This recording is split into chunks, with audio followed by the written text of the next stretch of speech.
My sister convinced my mother to uninvite my children and me from the annual family vacation, claiming my kids were a social embarrassment. While my mother held my emergency bank card like a trophy bragging about stealing $15,000 for their luxury penthouse suite, I just smiled.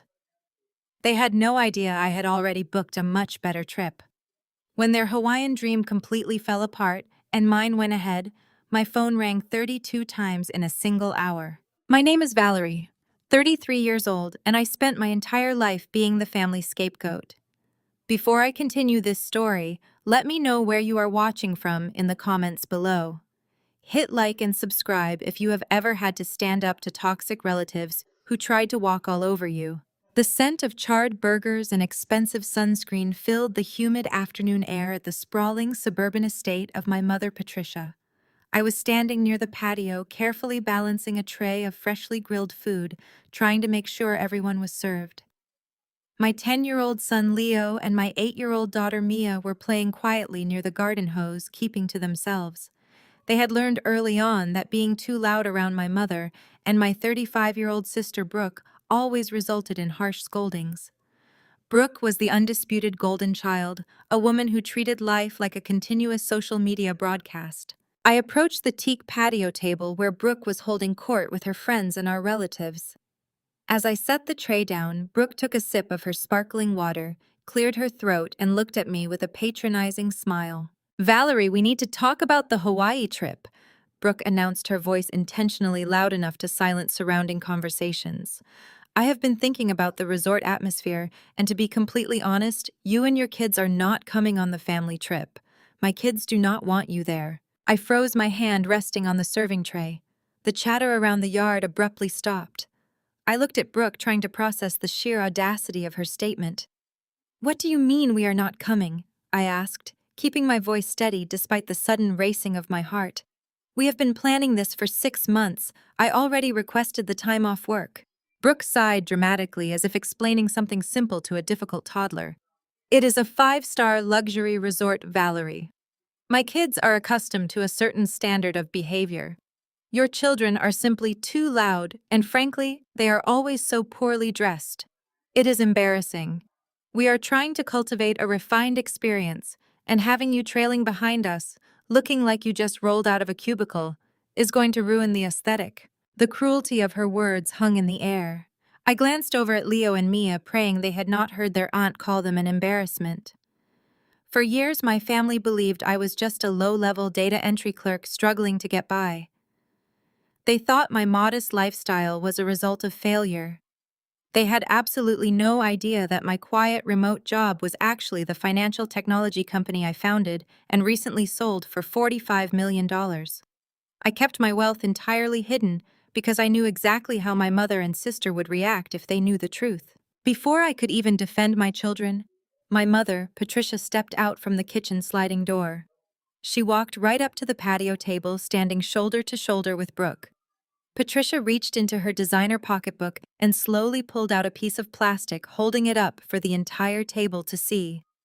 It was my emergency bank card. I had given it to her 3 weeks ago specifically to buy groceries when her own car broke down. "Do not worry about the cancellation fees," Valerie, Patricia said, a triumphant smirk stretching across her face. "Since you will not be joining us, we decided to upgrade our accommodations. I just used this card to pay the $15,000 deposit for the oceanfront penthouse suite." My blood ran instantly cold. "You stole $15,000 from my bank account." I asked, the sheer criminality of her action rendering me temporarily breathless. "You used the card I gave you for groceries to book a luxury suite for a vacation you just kicked me off of." Patricia rolled her eyes and waved her hand dismissively. "Oh, stop playing the victim. Consider it back pay for the years we let you live in our basement after you got pregnant and ruined your life. We housed you, we fed you, and we put up with your mistakes. You owe us this vacation.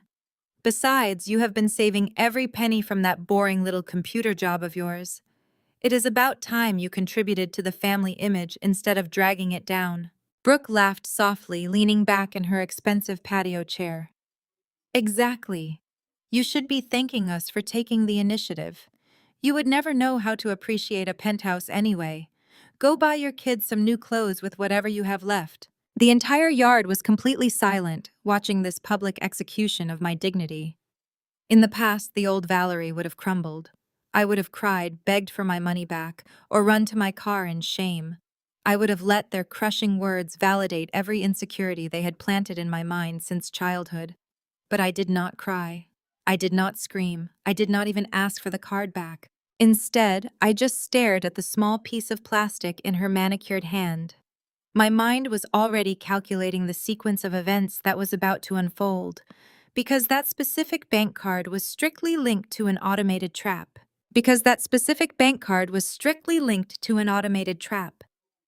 Before I could say a word, my 10-year-old son Leo stepped out from behind the patio chair. His small fists were clenched at his sides, and his jaw was set tight. He marched right up to the edge of the teak table and glared at his aunt. "You cannot talk to my mother like that," Leo said, his voice trembling but surprisingly loud. "We do not even want to go on your stupid trip. You are mean, and you always make Mom sad." The entire yard went completely still. Guests awkwardly looked down at their plates. Brooke gasped, placing a hand over her chest as if she had just been physically struck. She looked down at my son with pure, unfiltered disgust. "Excuse me," Brooke sneered, leaning forward in her chair.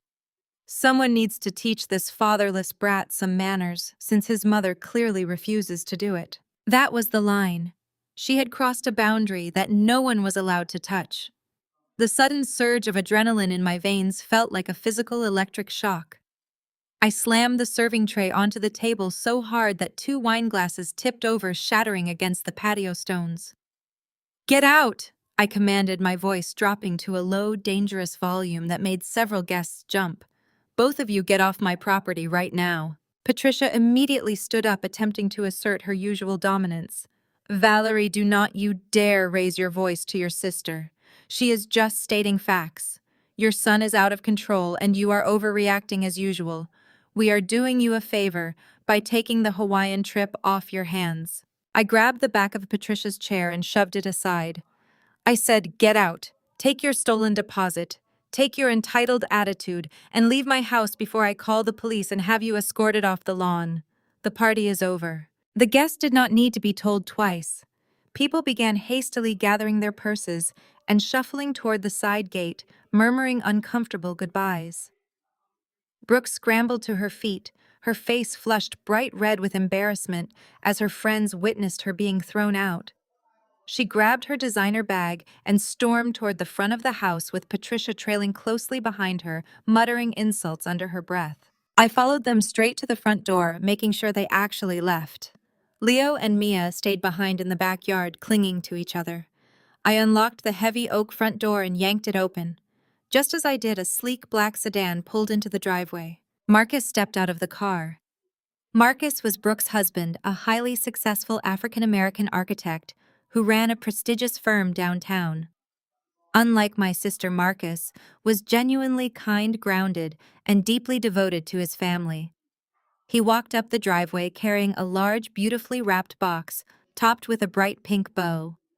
He had a warm smile on his face, clearly excited to celebrate Mia's 8th birthday after finishing a long day at his firm. His smile vanished the moment he saw his wife and mother-in-law storming out of my front door looking furious. "What is going on?" Marcus asked, stepping onto the porch and looking between the three of us. "Valerie, is everything okay?" Brooke did not miss a single beat. In a fraction of a second, her entire demeanor shifted. The cruel, arrogant woman who had just called my son a fatherless brat vanished. Her eyes welled up with immediate fake tears and her bottom lip began to quiver. She threw herself against Marcus, burying her face in his chest. "It is awful," Marcus Brooke sobbed, clutching his expensive suit jacket.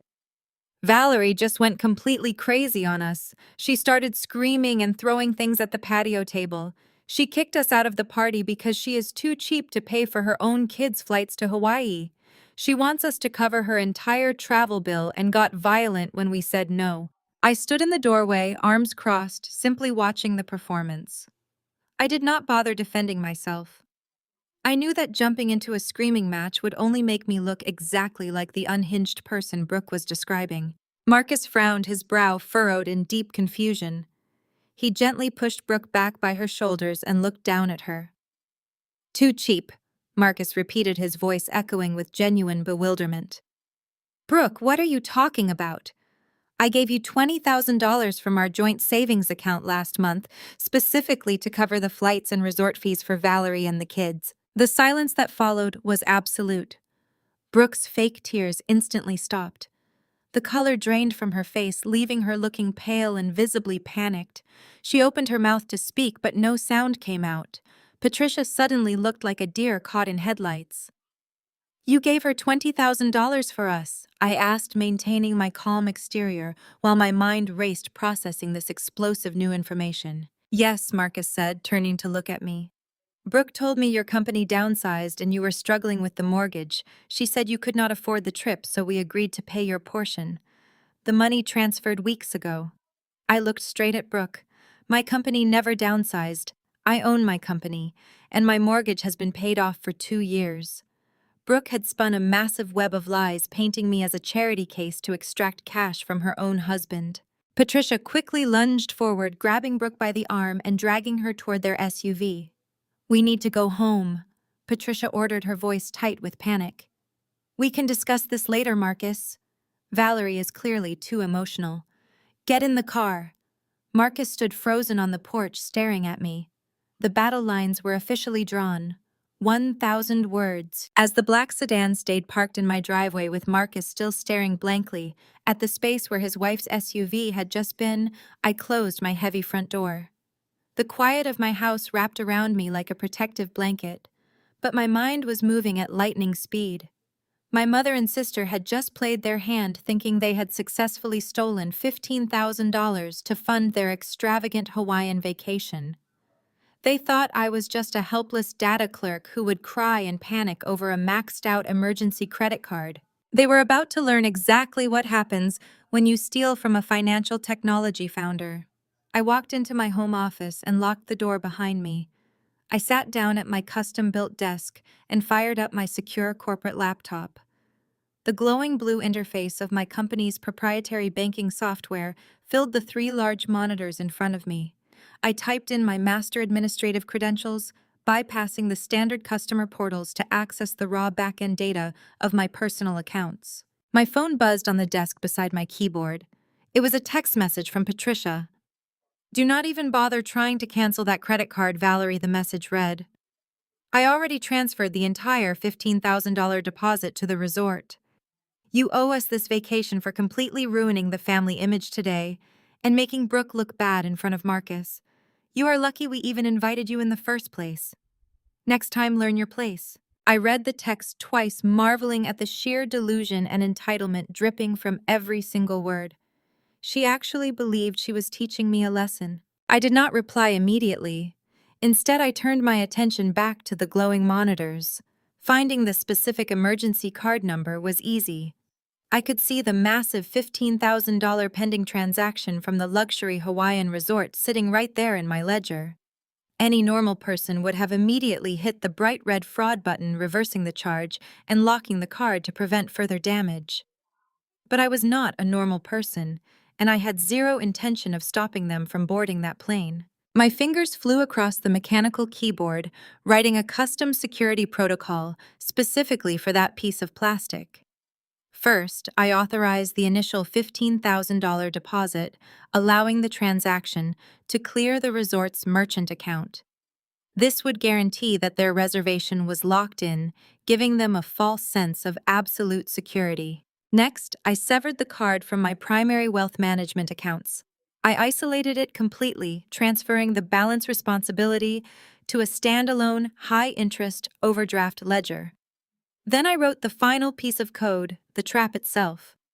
I set a hard structural limit on the card, authorizing it for small incidental purchases, but programming it to trigger a catastrophic fraud alert if swiped for anything over $500. When they arrived at the 5-star resort in Maui, they would be required to pay the remaining $30,000 balance for their upgraded penthouse suite at the front desk.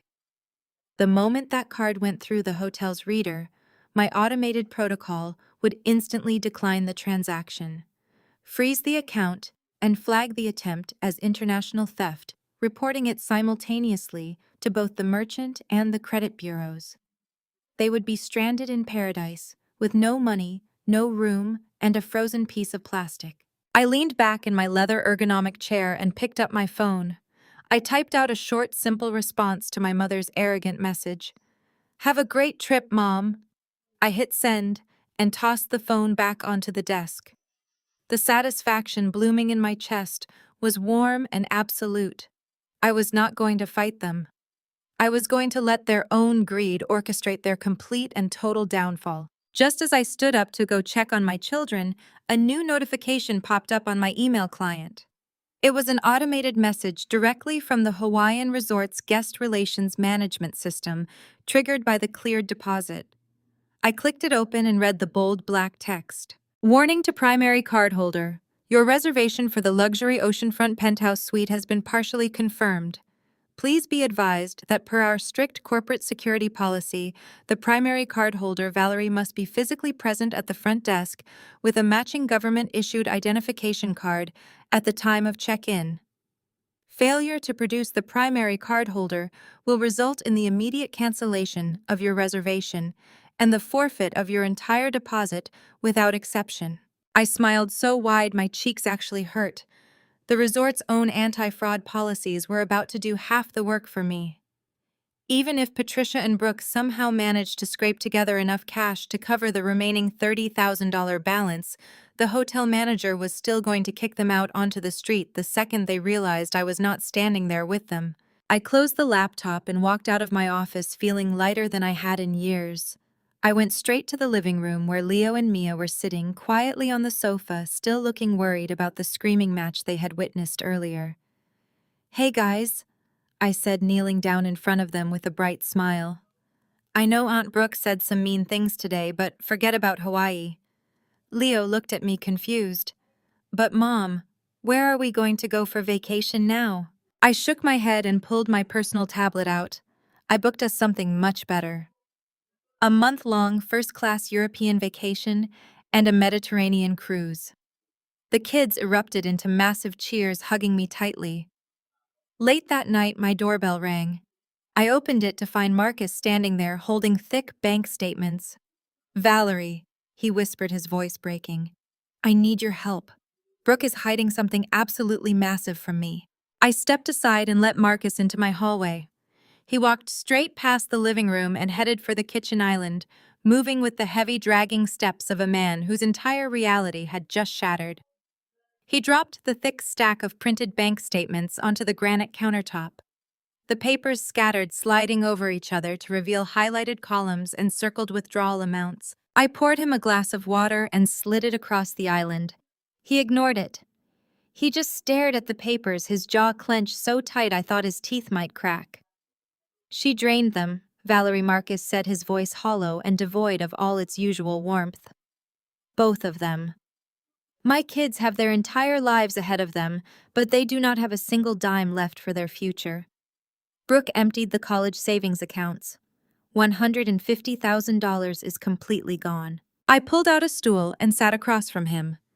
"When did you find out?" I asked, keeping my tone entirely analytical. If Marcus was going to survive the emotional wreckage my sister had just dumped on him, he needed a strategist right now, not a shoulder to cry on. "Tonight," Marcus replied, rubbing his temples. "After that insane screaming match on your front porch, I demanded to see the receipts for the Hawaii trip. I wanted to know exactly why my wife was asking for $20,000 if her mother had supposedly already paid the deposit." Brooke panicked. She locked herself in the master bathroom and refused to hand over her laptop, so I bypassed her security and logged directly into our joint banking portal. The Hawaii money was gone. But that was just the beginning. I checked the kids' accounts next. Zero balances. She has been making massive wire transfers for the last 4 years and hiding the statements. "Where did the money go?" I asked. "That is why I am here," Marcus said, looking up at me with desperate, exhausted eyes. "The wire transfers were sent to an obscure limited liability company I have never heard of. I know you work in data entry, Valerie. I know you look at spreadsheets all day. I need you to help me find out who owns this company and where my money went. I looked at the piece of paper Marcus slid across the counter. It listed a corporate entity named Golden Horizon Holdings. I did not just work in data entry. I had built an entire financial tracking algorithm that cross-referenced public property records with corporate tax filings. I knew exactly how to rip the mask off this ghost company. "Give me 5 minutes," I said, standing up and walking back to my home office. I returned with my secure corporate laptop and booted it up on the kitchen island right next to his bank statements. My fingers flew across the keyboard as I bypassed standard search engines and logged directly into the State Business Registry database. I typed in Golden Horizon Holdings. Marcus watched the screen intently as lines of code and corporate filings populated my monitor. Within seconds, the system pulled up the original articles of incorporation. I clicked on the registered agent and the managing director fields. The screen flashed and a name appeared in bold black letters: Patricia Thorne. Marcus stopped breathing. He gripped the edge of the granite countertop, his knuckles turning completely white. "Your mother," he whispered, the realization hitting him like a physical blow. "Brooke sent our children's college funds to your mother." I did not stop there. I ran Patricia's name through the county property tax database to see exactly what Golden Horizon Holdings actually owned. A massive list of commercial and residential properties populated the screen, but every single one of them was flagged in bright red. I turned the laptop so Marcus could see the catastrophic financial reality of my mother's life. "Look at the debt ratios, Marcus," I explained, pointing to the glaring red numbers. "My mother loves to brag about her real estate empire, but she does not own an empire. She owns a mountain of failing properties. These commercial spaces have been vacant for years. She has taken out second and third mortgages just to pay the property taxes. She is completely underwater." Marcus stared at the screen, his eyes darting from the staggering debt figures to the dates of Brooke's wire transfers. The dates matched perfectly. "She has been funding her mother's fake lifestyle," Marcus said, his voice trembling with a mixture of absolute disgust and rising anger. "I work 80-hour weeks at the architecture firm. I design skyscrapers and fight for every single contract to make sure my family is secure. Brooke told me she was handling our household wealth. She told me she was investing our money safely." I scrolled down further, pulling up the expense reports tied to Patricia's accounts. It was not just failing real estate. Brooke had been systematically siphoning Marcus's hard-earned money to pay for Patricia's country club memberships, her leased luxury SUVs, and her weekly designer shopping sprees. The very patio furniture Brooke and Patricia had been sitting on earlier today while mocking my children had been paid for by the college funds Brooke stole from her own kids. "My entire marriage is a financial lie," Marcus stated, standing up from the stool and pacing the length of my kitchen. "She stole from her own children to buy her mother designer bags and keep up this pathetic illusion of wealth. She looked me in the eye tonight and cried fake tears, claiming you were the one ruining the family." Marcus stopped pacing and turned to face me. The profound grief that had been weighing him down evaporated, replaced by a cold, hard rage. The kind of rage that only comes from ultimate betrayal. "You did not start that fight today, did you?" Marcus asked, his eyes narrowing as he studied my face. "You did not scream at them because you were too cheap to pay for Hawaii. You kicked them out because Brooke insulted you and Patricia stole from you." I nodded slowly. "Patricia stole my emergency bank card and used it to pay the deposit for their penthouse suite.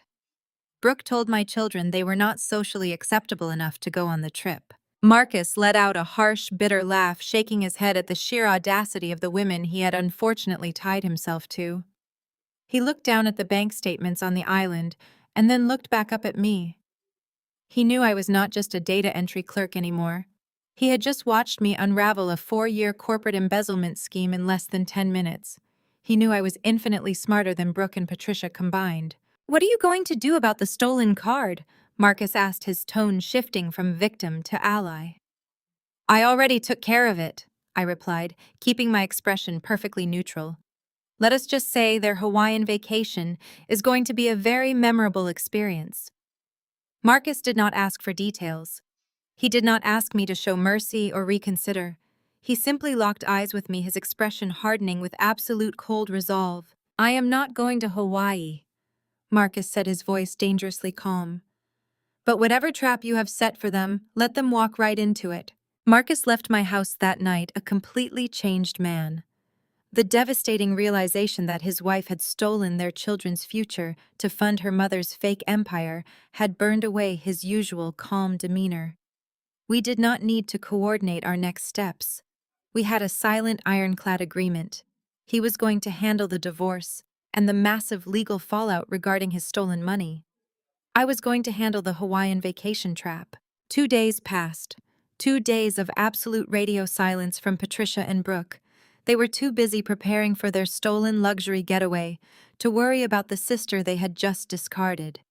But on Thursday afternoon, a misdelivered package arrived at my front door.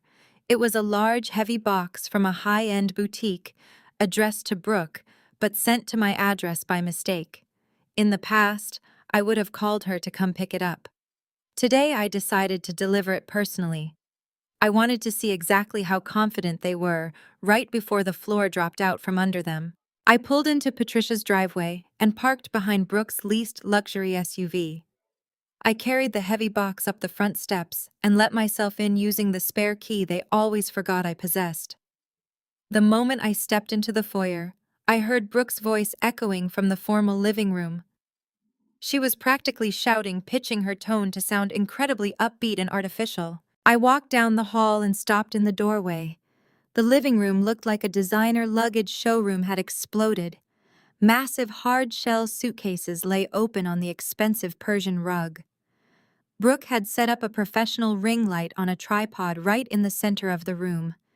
She was standing in front of her phone holding up a silk resort dress and broadcasting a live video to her thousands of social media followers. My mother, Patricia, was sitting on the sofa sipping a mimosa and nodding along like a proud stage manager. "I am just so incredibly blessed, you guys," Brooke gushed to her camera, flipping her perfectly styled hair over her shoulder. Marcus, my amazing husband, completely surprised me with this oceanfront penthouse suite in Maui. He works so hard at his architecture firm, so he told me to just spare absolutely no expense for this trip. We are flying first class, of course, and I just had to show you all the incredible resort wear I picked up for the luau. She was lying effortlessly to hundreds of strangers watching her screen. She was bragging about her husband's money just 48 hours after Marcus had sat at my kitchen table, looking at bank statements, proving she had drained their kids' college funds. Patricia chimed in from the sofa, making sure her voice carried to the microphone. "Tell them about the private cabana rental, Brooke. We are practically going to own the beach." I stepped fully into the living room and dropped the heavy boutique box onto the hardwood floor with a loud thud. Brooke jumped, and Patricia spilled a drop of her mimosa. Both of them turned to glare at me. The ring light cast a harsh glare on their faces. "You had a package misdelivered to my house," I said, keeping my voice perfectly even. "I figured you would need whatever overpriced clothes are inside for your big trip." Brooke narrowed her eyes, instantly annoyed that I had interrupted her performance. She glanced at her phone screen, reading the comments from her viewers who were asking who had just walked in. Patricia saw an opportunity to perform. She stood up and walked right into the frame of the live video, grabbing Brooke by the shoulder and pointing a manicured finger at me. "Oh, everyone, do not worry," Patricia announced to the camera, putting on a sickeningly sweet tone. "That is just my other daughter, Valerie. She is dropping off some mail because she is not coming with us to Hawaii. You know how it is. Some people just are not meant for the first-class lifestyle.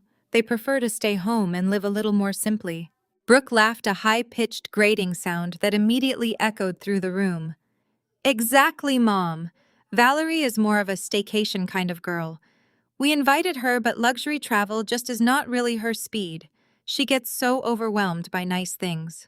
They were using me as a prop to elevate their own fake social status in front of an internet audience. They were framing my exclusion as my own pathetic choice. I walked directly into the center of the ring light's glow, standing right next to Brooke. I looked straight into the camera lens. I could see the live comment feed scrolling rapidly up the side of the screen. I smiled at the camera. Actually, I love luxury travel, I said, my voice projecting clearly over the microphone. I just prefer to pay for it myself. Have a great time in Maui Brook. Oh, and make sure you remember to pack your own credit cards this time. It would be a real shame if you got all the way to the penthouse and your stolen money suddenly ran out. The reaction was instantaneous. The live chat on Brooke's phone completely exploded. Hundreds of comments started flying across the screen at lightning speed. Viewers were asking what I meant by stolen money. People were demanding to know whose credit cards she was using. Brooke's face turned the color of ash. Her eyes went wide with sheer absolute panic as she stared at the flood of questions ruining her perfect wealthy aesthetic. She scrambled forward, her hands shaking frantically, slapping at the screen to end the broadcast.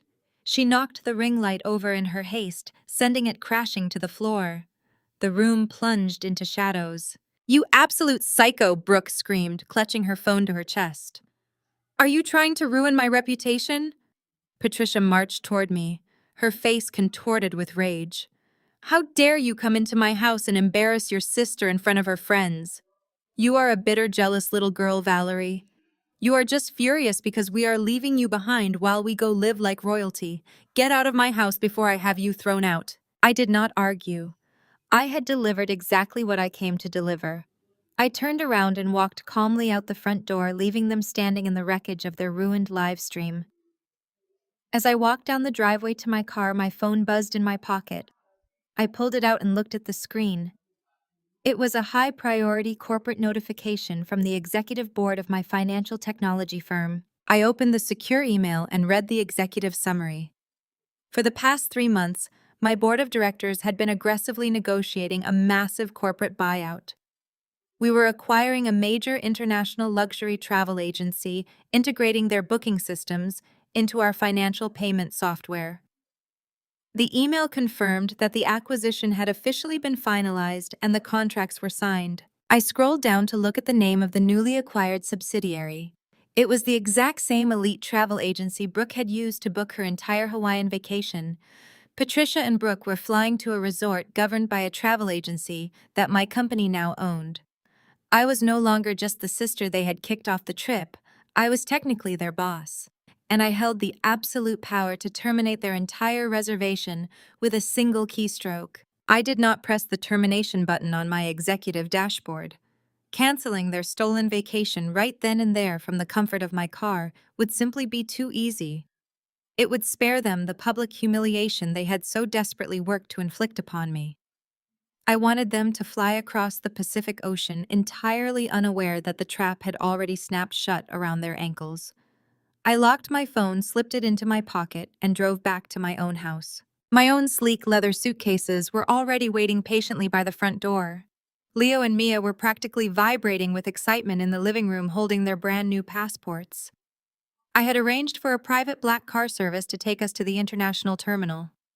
When the uniformed driver pulled up to our curb in a pristine luxury SUV, my kids looked at me like I had just performed a magic trick.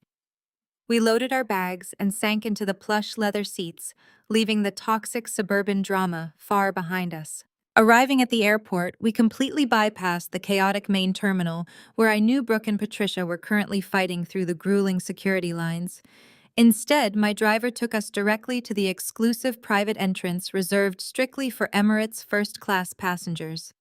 A personal concierge greeted us by name, whisking our luggage away, and escorting us straight into the ultra-exclusive VIP lounge. The space was a quiet haven of polished marble, cascading water features, and private dining alcoves. I ordered Leo and Mia freshly squeezed orange juices and asked for a glass of vintage champagne for myself. We settled into a private velvet booth overlooking the massive jets on the tarmac. Just as the waiter set our crystal glasses on the table, my phone vibrated violently against the marble surface. It buzzed again and again in rapid succession. I glanced at the screen. The notifications were flooding in from a group chat titled Thorne Family Updates. This was the massive chat channel that included our parents, aunts, uncles, and several older cousins. It was the exact digital arena Brooke always used to broadcast her perceived superiority to the entire bloodline. I unlocked my phone and opened the chat. Brooke had just uploaded a high-resolution photo of her perfectly manicured hand holding 2 first-class boarding passes to Hawaii. The background of the photo strategically showed the designer logo on her carry-on bag. Below the photo, she tagged my name directly, so every single family member would see it. "Sorry, not sorry," Valerie Brooke typed, adding a waving hand emoji. "We are officially off to paradise.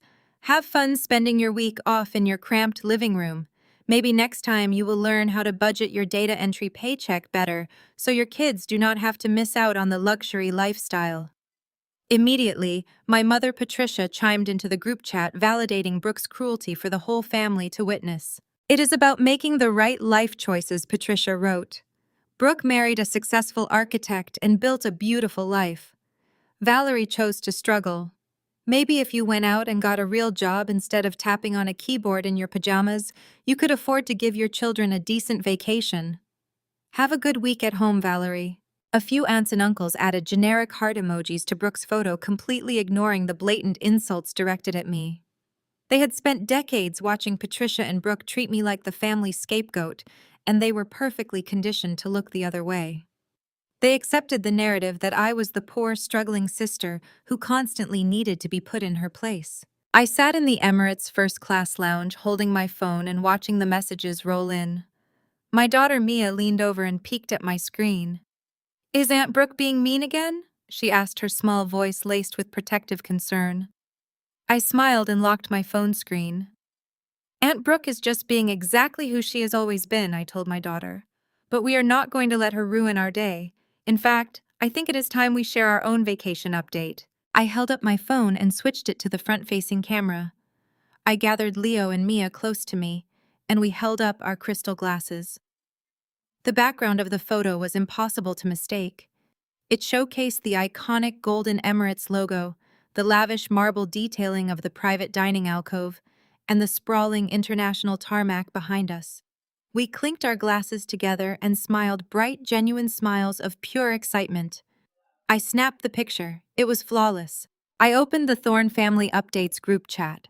I did not type out a long defensive paragraph. I did not justify my income or explain my corporate buyout.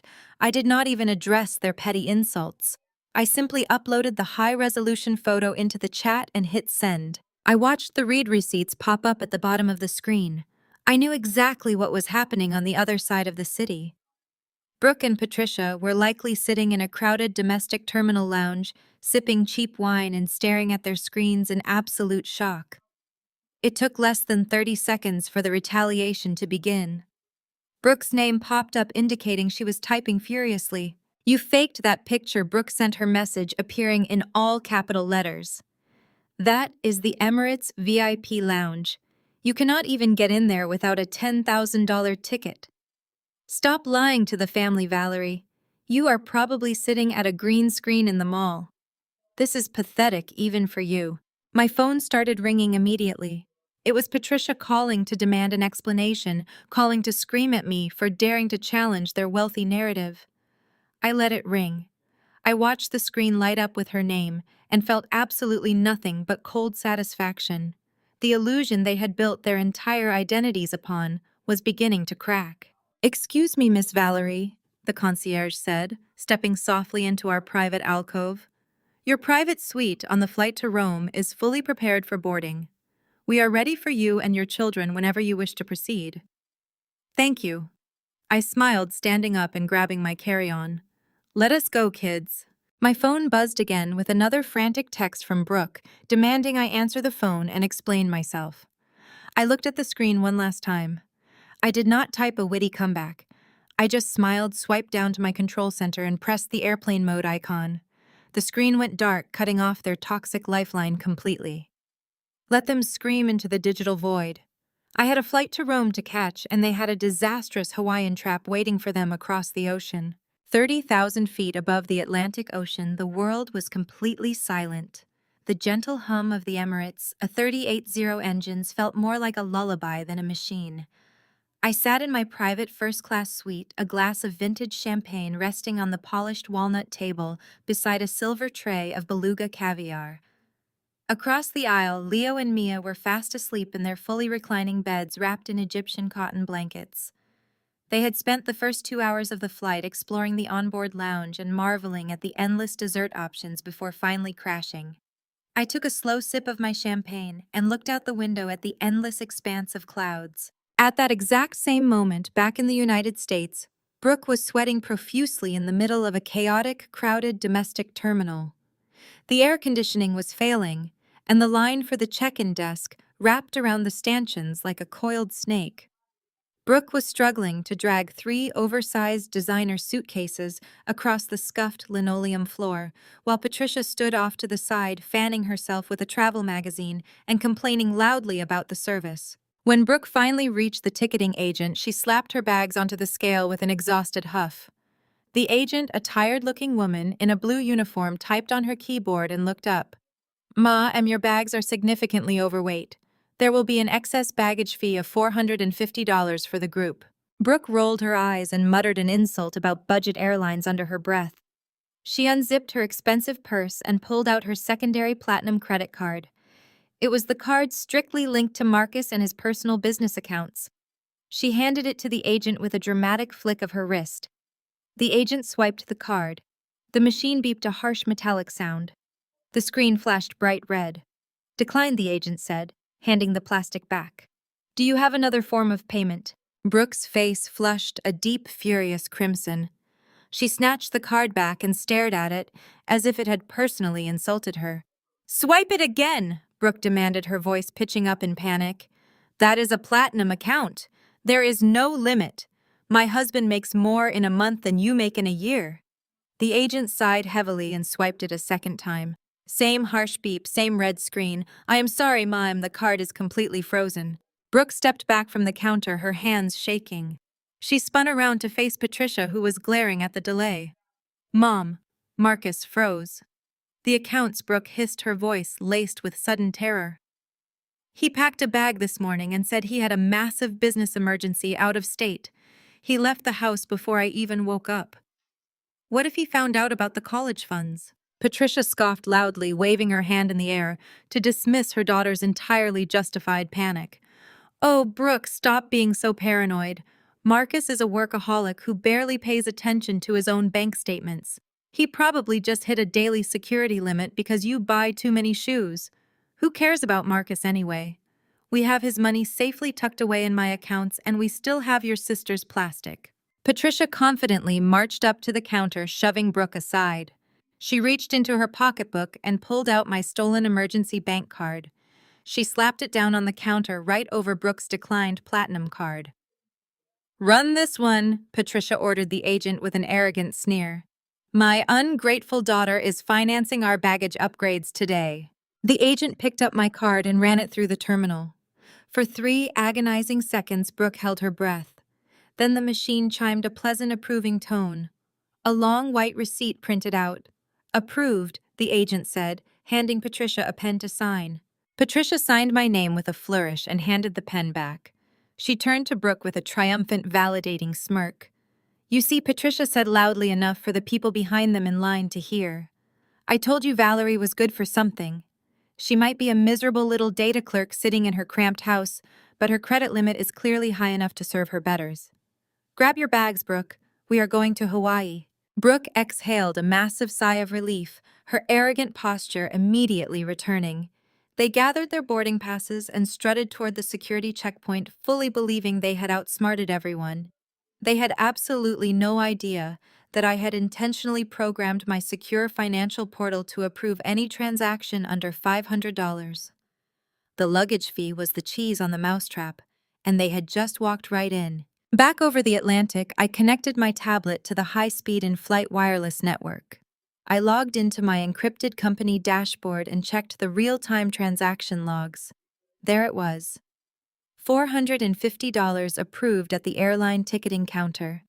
A slow, genuine smile spread across my face. The initial approval would give them a false sense of absolute invincibility.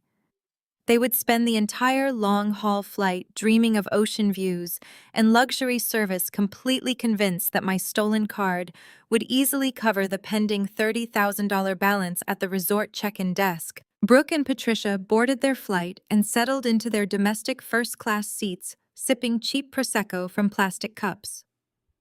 As their plane soared out over the vast expanse of the Pacific Ocean, my financial technology firm's newly acquired travel agency servers began their automated nightly audit. The system scanned the luxury Hawaiian resort's incoming guest manifest and cross-referenced the payment details with my global fraud protocols. Because I was now technically the owner of the travel agency, my custom security algorithms bypassed the standard hotel checks. The system recognized that Patricia's name on the reservation did not match the primary cardholder data. It recognized the IP location discrepancy, and it recognized the impending $30,000 charge as a catastrophic financial threat. A red alert flashed silently across the travel agency's back-end servers. The status of Patricia's reservation updated instantly. High-risk fraud detected. Immediate intercept required. The trap was locked and the hotel manager was just waiting for them to walk through the lobby doors. 14 hours later, while I was enjoying a flawless espresso over the Swiss Alps, the final act of their Hawaiian tragedy played out exactly as I had orchestrated. I sat comfortably in my private first-class suite miles above the earth, bathed in the soft ambient lighting of the luxury cabin. I connected my secure tablet to the high-speed satellite network and logged directly into the administrative backend of the luxury travel agency my firm had just acquired. I had full real-time access to the global booking ledger, and I watched the blinking cursor on the screen waiting for the inevitable moment Patricia and Brooke arrived at the front desk. Thousands of miles away on the island of Maui, the tropical heat was absolutely suffocating. Brooke and Patricia stepped out of their airport transport directly in front of the massive open-air lobby of the five-star Hawaiian resort. They looked completely exhausted from the grueling long-haul flight, but their sheer arrogance was entirely intact. The warm ocean breeze caught Brooke's designer silk dress as she immediately pulled out her phone to record her grand entrance. She panned the camera across the cascading waterfalls, the manicured koi ponds, and the massive, vibrant orchid displays, making sure her internet followers knew exactly how expensive her surroundings were. Patricia marched ahead of her, completely ignoring the traditional Hawaiian greeting from the hospitality staff. A uniformed bellhop respectfully reached for their heavy, oversized luggage, but Patricia snapped at him to keep his hands off the leather until they were ready. They did not walk into the resort like guests seeking relaxation. They walked in acting like royalty arriving to claim their kingdom. They completely bypassed the standard check-in line and strutted directly up to the VIP concierge desk. Patricia tossed her expensive handbag onto the polished mahogany counter and crossed her arms. "We are here for the oceanfront penthouse suite," Patricia demanded, her voice carrying loudly across the quiet, elegant lobby. "The reservation is under the Thorne family. Have the complimentary champagne sent up immediately and make sure the bell staff does not scratch my bags." The front desk attendant, a polite young woman, began to pull up the file, but the general manager immediately stepped forward. He had been waiting for this exact interaction. He placed a gentle hand on the attendant's shoulder and took over the terminal. "Welcome to Maui, ladies," the manager said, his voice the perfect picture of professional neutrality. "I see the reservation for the oceanfront penthouse right here. The initial deposit has cleared. However, per our strict corporate security protocols, I will need the primary credit card to process the remaining $30,000 balance before I can hand over the keys." Patricia let out a loud, dramatic sigh and rolled her eyes at Brooke. She reached into her designer purse and pulled out my stolen emergency bank card. She slammed the plastic down onto the mahogany counter with a sharp, authoritative crack. "Here," Patricia said, waving her hand dismissively. "Just charge the entire balance to this and give us our room keys. We have had a very long flight and I have zero patience for paperwork today." The manager picked up the card.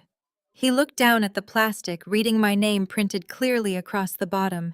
He did not blink, he did not hesitate. He slid the card through the merchant terminal. The entire lobby seemed to hold its collective breath for 2 excruciating seconds. Then the machine reacted. It did not emit a standard processing chime.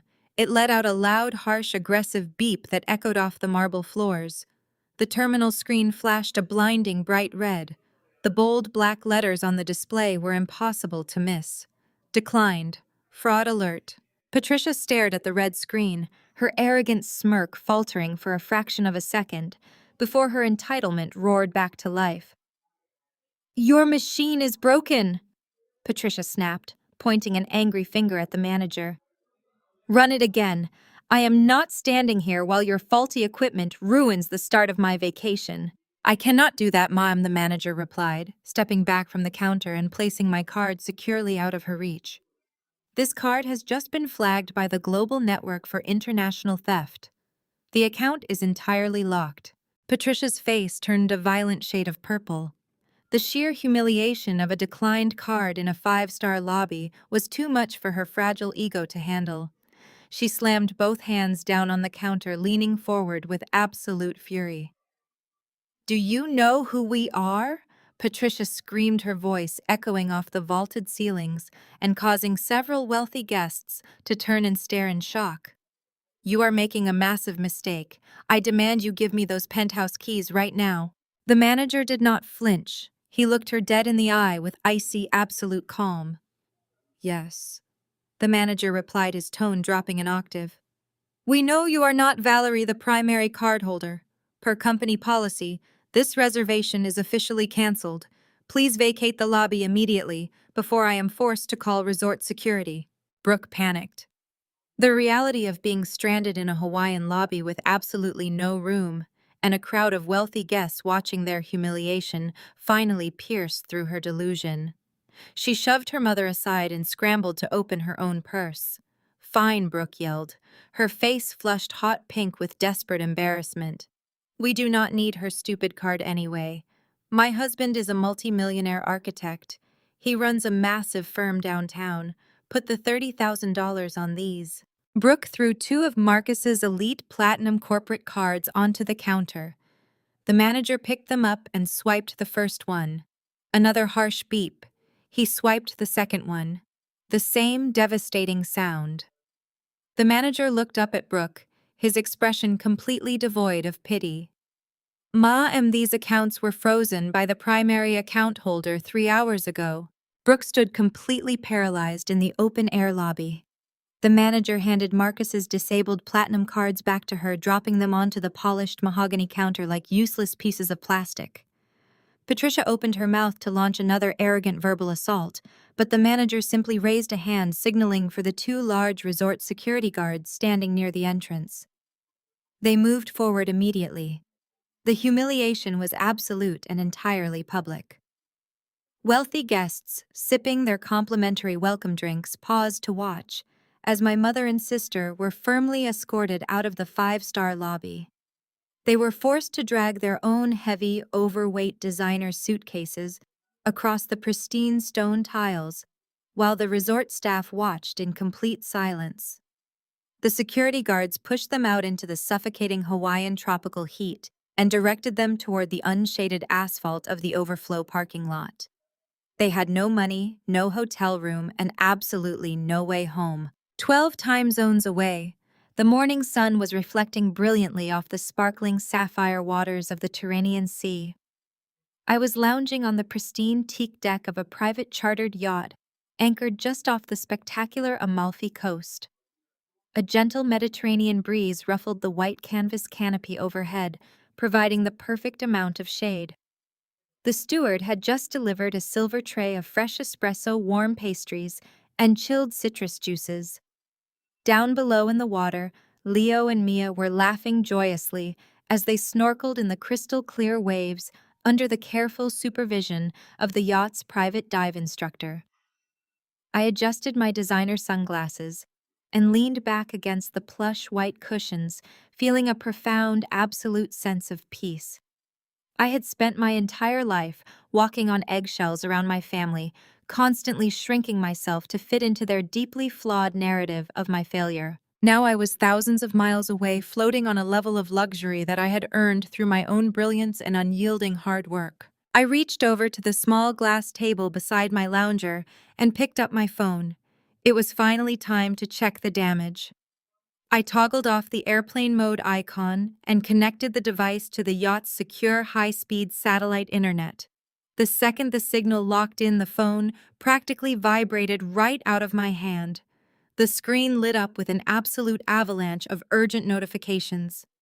The red numbers climbed so rapidly that the operating system momentarily lagged under the sheer volume of alerts. There were exactly 32 missed calls from Patricia. Right beneath that were 15 missed calls from Brooke. Hundreds of text messages flooded my notification center documenting their spectacular descent into sheer panic hour by agonizing hour. I scrolled through the messages leisurely, reading the frantic digital trail of their inevitable downfall.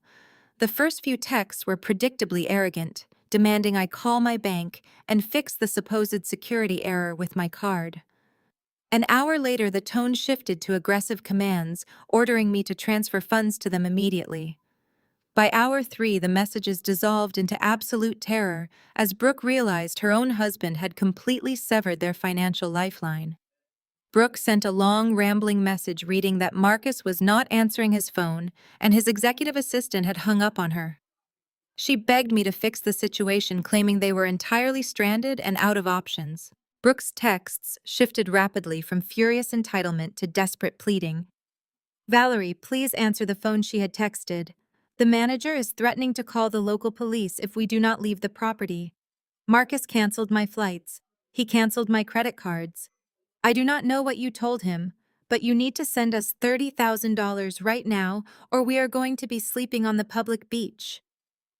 The sheer delusion that I would somehow wire them $30,000 after the way they treated my children was almost comical. They had spent 22 years treating me like an inconvenient charity case. Now they were begging for my charity from the boiling asphalt of a Maui parking lot. As I was reading a particularly pathetic text from Patricia claiming she was feeling faint from the tropical heat, the phone screen flashed brightly. An incoming call from my mother overrode the text thread. It was the 33rd time she had called me since I went off the grid. I let it ring twice, taking a moment to appreciate the beautiful Italian coastline rising up from the sea in the distance. Then I tapped the green accept button and brought the phone to my ear. "Valerie." Patricia screamed the instant the line connected. Her voice was completely stripped of its usual haughty refinement, replaced by a shrill, hysterical shriek of pure panic. "The resort kicked us out. Call the bank and authorize the charge immediately. We are sitting on our suitcases in the parking lot." I could hear cars driving past her in the background. I could hear Brooke sobbing uncontrollably a few feet away, complaining bitterly that her phone battery was dying and she had nowhere to plug it in. The brutal reality of their situation was crashing down on them with the force of a tidal wave. They were entirely stranded without a single dollar to their name, and the elite status they had weaponized against me, their entire lives had vanished in an instant. I took a very slow, very deliberate sip of my fresh mimosa, relishing the crisp taste of the citrus and the expensive champagne.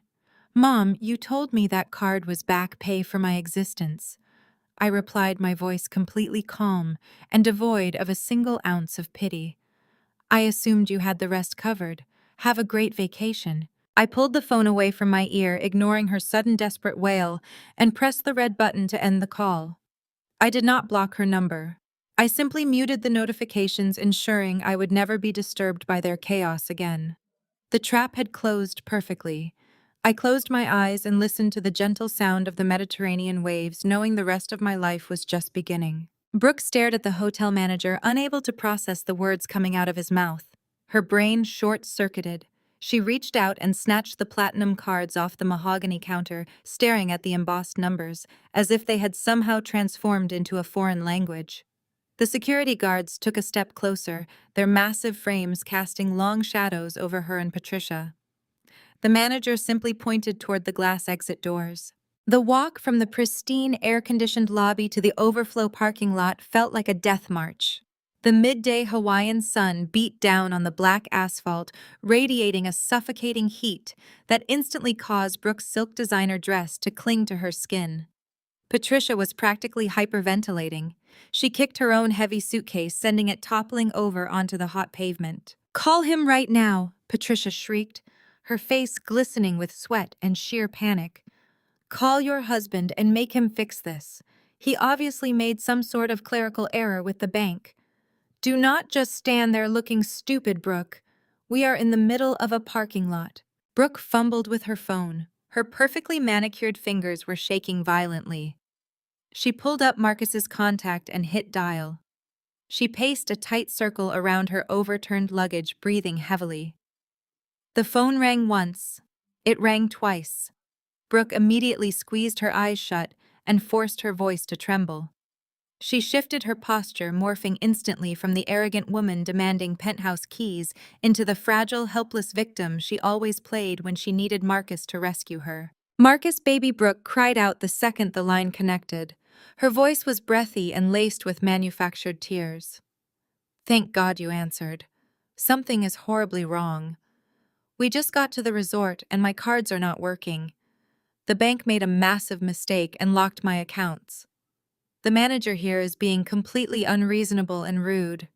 You have to call the fraud department and authorize the charge immediately. We are literally sitting on our suitcases in the parking lot baking in the sun." She paused, waiting for the familiar sound of her husband's protective concern. She waited for him to apologize for the inconvenience and promise to handle the bank immediately. She waited for him to save her. The line remained entirely silent. Marcus Brooke asked, her fake tears faltering for a fraction of a second. "Did you hear me?" "I heard you, Brooke," Marcus replied. His voice was ice cold. It did not sound like the man she had been married to for 12 years. It did not hold a single ounce of warmth or worry or love. It sounded like a judge delivering a fatal sentence in a remarkably quiet courtroom. "The bank did not make a mistake," Brooke Marcus said, his tone dropping to a dangerous clinical level. "I did. I made a massive catastrophic mistake when I married you.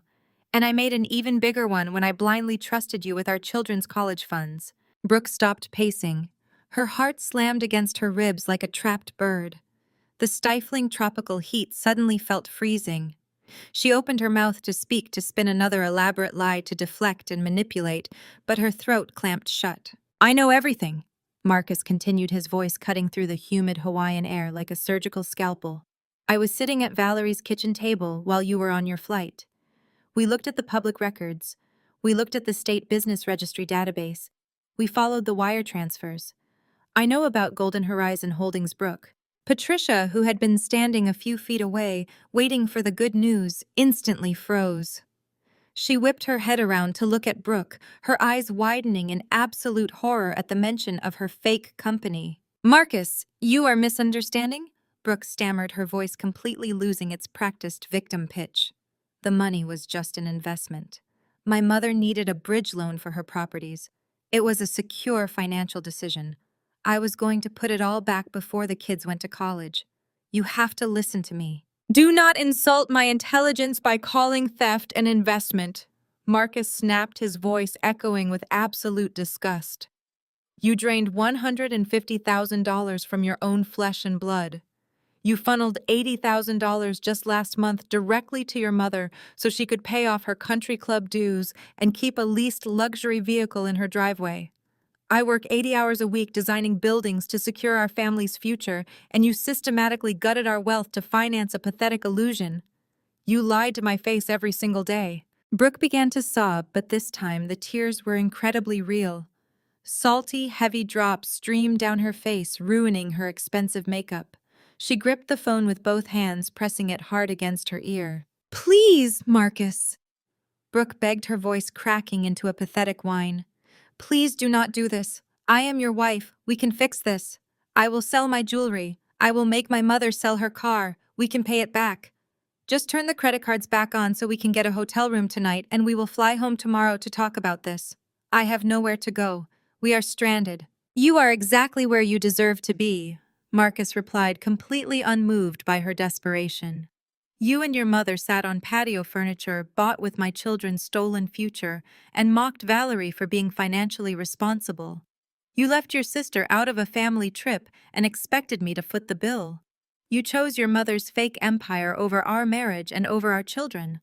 Now you get to live with the consequences of that choice." "Marcus, please," Brooke wailed, sinking down onto her hard-shell suitcase right there in the parking lot. What am I supposed to do? I am sure a woman who appreciates the first-class lifestyle as much as you do can figure it out, Marcus said. But you will not be figuring it out on my dime ever again. I have already contacted my attorney. I have filed for divorce. The kids are safe with my parents, and I am changing the locks on the doors today. A sharp, agonizing gasp ripped through Brooke's chest. The reality of his words struck her with devastating absolute force. Her entire world, her wealth, her status, her comfortable suburban life was completely gone.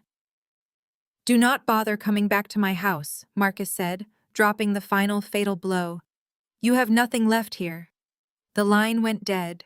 Brooke pulled the phone away from her ear, staring at the blank screen as the bustling Hawaiian traffic moved obliviously past the sweltering parking lot. The line went dead. Brooke pulled the phone away from her ear, staring at the blank screen as the bustling Hawaiian traffic moved obliviously past the sweltering parking lot. She stood completely frozen as the horrifying finality of Marcus's words echoed in her ears. He had changed the locks. He had filed for divorce. The comfortable, wealthy life she had built entirely on his back was completely gone. Patricia marched right up into her personal space. Her mother's face was flushed dark red and dripping with heavy perspiration. "What did he say?" Patricia demanded sharply, her voice cutting through the humid air. "Tell me he fixed it, Brooke. Tell me you used that pathetic crying voice to make him turn the cards back on." Brooke slowly lowered the phone, her hands trembling uncontrollably. "He knows about the money, Mom," Brooke whispered, her voice cracking. "He knows about the $80,000 I wired to your fake company. He filed for divorce and he took the kids." Patricia's jaw practically unhinged. She stared at her daughter not with sympathy or maternal comfort, but with absolute seething contempt. "You idiot," Patricia hissed, stepping back as if Brooke was suddenly contagious. "I told you to cover your tracks. I told you Marcus was too stingy to ignore missing funds. You were supposed to be smart about this. Now you have ruined my vacation and lost your meal ticket." Brooke recoiled as if she had been physically slapped. "You are blaming me!" Brooke yelled, her voice echoing across the hot asphalt. "I literally stole from my own children to pay for your country club membership, and this is the thanks I get. We are stranded in Hawaii with absolutely nothing." Patricia scoffed loudly, crossing her arms over her chest. "Well, figure it out. You are the one who messed up the accounts. I am not sleeping on the street." Brooke wiped the sweat and ruined mascara from her eyes. She forced her panicked brain to focus. She opened her designer wallet, and her fingers brushed against a piece of heavy black plastic. Her corporate expense card. She was a senior marketing executive at a high-profile firm in Seattle. She had a virtually unlimited expense account for entertaining clients and booking emergency travel. A massive wave of arrogant relief washed over her. "I have my company card," Brooke said, holding up the plastic like a shiny weapon. "We can book a room at one of the cheaper motels down the road, just for tonight. I will call my firm tomorrow and expense it as an emergency client acquisition trip. I have done it 100 times." Patricia sighed heavily, picking up the handle of her suitcase. "Fine, but you better secure us a room with functioning air conditioning." They dragged their massive, heavy suitcases down the crumbling shoulder of the busy highway. The oppressive afternoon heat beat down on them mercilessly. Dust and exhaust fumes coated Brooke's expensive silk dress. Her designer heels blistered her feet with every single step. It took them 30 agonizing minutes to reach a rundown two-story motel that sat in the dark shadow of the highway overpass. The neon sign out front was buzzing loudly and missing half its letters. The lobby smelled distinctly of stale cigarettes and harsh industrial bleach. It was a spectacular, humiliating downgrade from the luxury resort they had been thrown out of just an hour ago. Brooke strutted up to the chipped laminate front desk, trying to project an air of superiority despite her completely disheveled appearance. "We need a room with 2 beds," Brooke demanded, sliding her black corporate card across the counter with a sharp flick of her wrist. The clerk, an older man wearing a faded floral shirt, did not look impressed. He glanced at their massive bags and swiped the card through his outdated merchant machine. The machine beeped a loud negative tone. The clerk looked at the screen and slid the card right back to her. "Declined," he said simply. "Do you have cash?" Brooke's face flushed a deep, furious crimson, Swipe it again, she commanded, her voice pitching up in anger. That is a corporate expense account for a major marketing firm. There is no limit on that card. The clerk sighed heavily and swiped it a second time. The machine emitted the exact same loud, harsh beep. I am telling you, it is declined, the clerk repeated, crossing his arms. No cash, no room. Brooke opened her mouth to scream at the man when her cell phone suddenly vibrated in her hand. The screen flashed with the name of her firm's human resources director, Brenda. Brooke let out a sharp, victorious laugh. See, Brooke said, pointing her phone aggressively at the clerk. It is my HR department. They are probably calling to approve the travel security alert. Just wait 1 second. Brooke answered the phone, expecting to hear a profuse apology for the card malfunction. Brenda. I am so glad you called, Brooke said, putting on her best professional, demanding tone. I am in Hawaii tracking a huge potential client, and my corporate card was just flagged. I need you to clear the hold immediately. The voice on the other end of the line was completely flat and devoid of any professional warmth. I am not calling to clear a hold, Brenda stated coldly. I am calling to inform you that your employment is terminated effective immediately. Brooke froze. The blood drained entirely from her face, leaving her pale and trembling. What are you talking about, Brooke? Demanded, her voice shaking. You cannot fire me. I am your top producer. Brenda did not hesitate. Our new parent company just initiated a comprehensive audit of the books. We found the $15,000 you embezzled last week. You disguised a luxury Hawaiian vacation as a business development trip. You booked private yacht tours and expensive spa treatments under the guise of client entertainment. The new owners flagged the theft immediately. Brooke's mind reeled. The walls of the dingy motel lobby seemed to close in on her. The suffocating heat made it hard to breathe. What parent company? Brooke screamed, her voice echoing off the cheap linoleum floors. Our firm is independent. Who authorized this audit? Brenda's voice remained perfectly calm, delivering the final devastating blow. The firm was acquired this morning, Brooke. The audit was personally ordered by the CEO of Valerie FinTech Solutions. Brooke's jaw dropped. The heavy designer phone slipped from her sweating fingers and smashed violently onto the hard pavement. The screen of Brooke's phone splintered into 100 jagged spiderwebs across the hot asphalt. She stared down at the ruined device, unable to comprehend the sheer magnitude of the destruction that had just leveled her entire existence. Valerie owned her firm. Valerie was her boss. Valerie had just fired her for embezzlement. The safety net of her high-powered corporate career had evaporated in exactly 30 seconds. Patricia marched forward and kicked the broken phone out of the way. What is wrong with you? Patricia snapped, her voice shrill and demanding. Pick that up and call your office back. Tell them to wire us emergency travel funds right now. Brooke slowly lifted her head. Her perfectly contoured face was streaked with sweat and ruined makeup, making her look hollow and wild. There is no office, Mom, Brooke whispered, her voice trembling with absolute terror. Valerie bought the firm. She ordered a financial audit. She found the $15,000 I stole to pay for this trip. I am fired. We have absolutely nothing. Patricia's jaw snapped shut. The blood completely drained from her face as the horrifying reality finally penetrated her thick layers of absolute delusion. They were standing in the suffocating heat of a cracked parking lot on a tropical island with frozen credit cards and canceled return flights. The luxury resort was miles behind them. Empty your wallet, Patricia commanded, her voice suddenly dropping into a low, panicked hiss. Empty it right now. We need every single dollar you have in cash.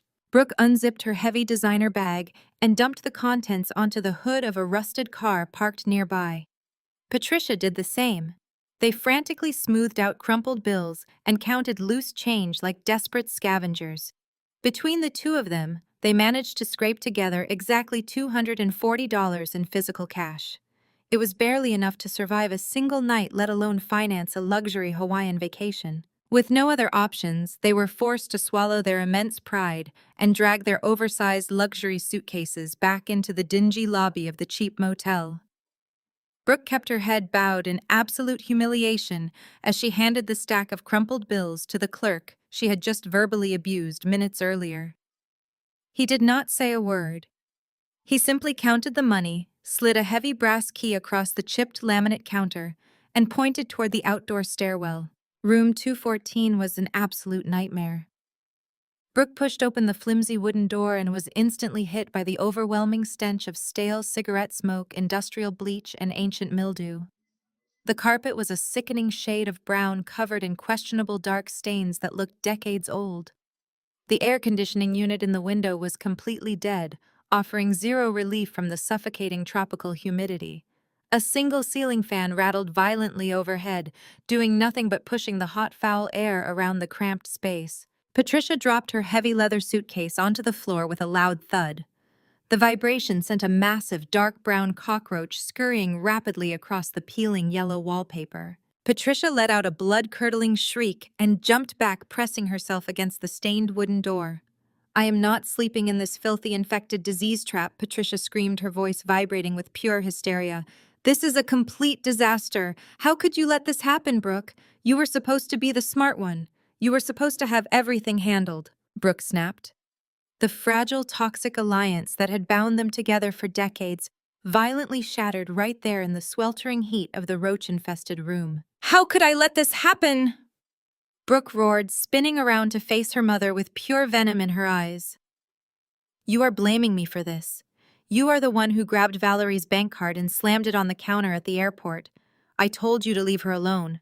I told you she was up to something, but you just had to provoke her. You had to prove you were superior. You triggered the fraud alert that brought this entire nightmare down on us. I did what was necessary to maintain our lifestyle." Patricia fired back, her face twisting into an ugly defensive sneer.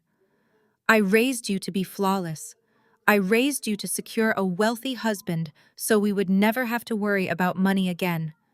And what do? You get sloppy. You leave a massive digital trail of stolen money directly to my company.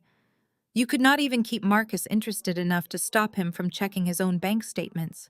You are a careless, pathetic amateur." Brooke stepped forward, her hands balled into tight, shaking fists. She looked at her mother and finally voiced the dark, ugly truth they had both been avoiding for years. "I was never a daughter to you."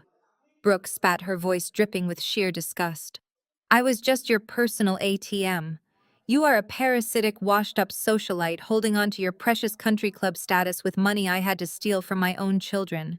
You forced me to funnel $80,000 into your accounts, just so you could pretend you were still rich. You are nothing but a massive fraud, Mom. You used me to fund your pathetic illusion, and now you are turning on me the second the money dries up."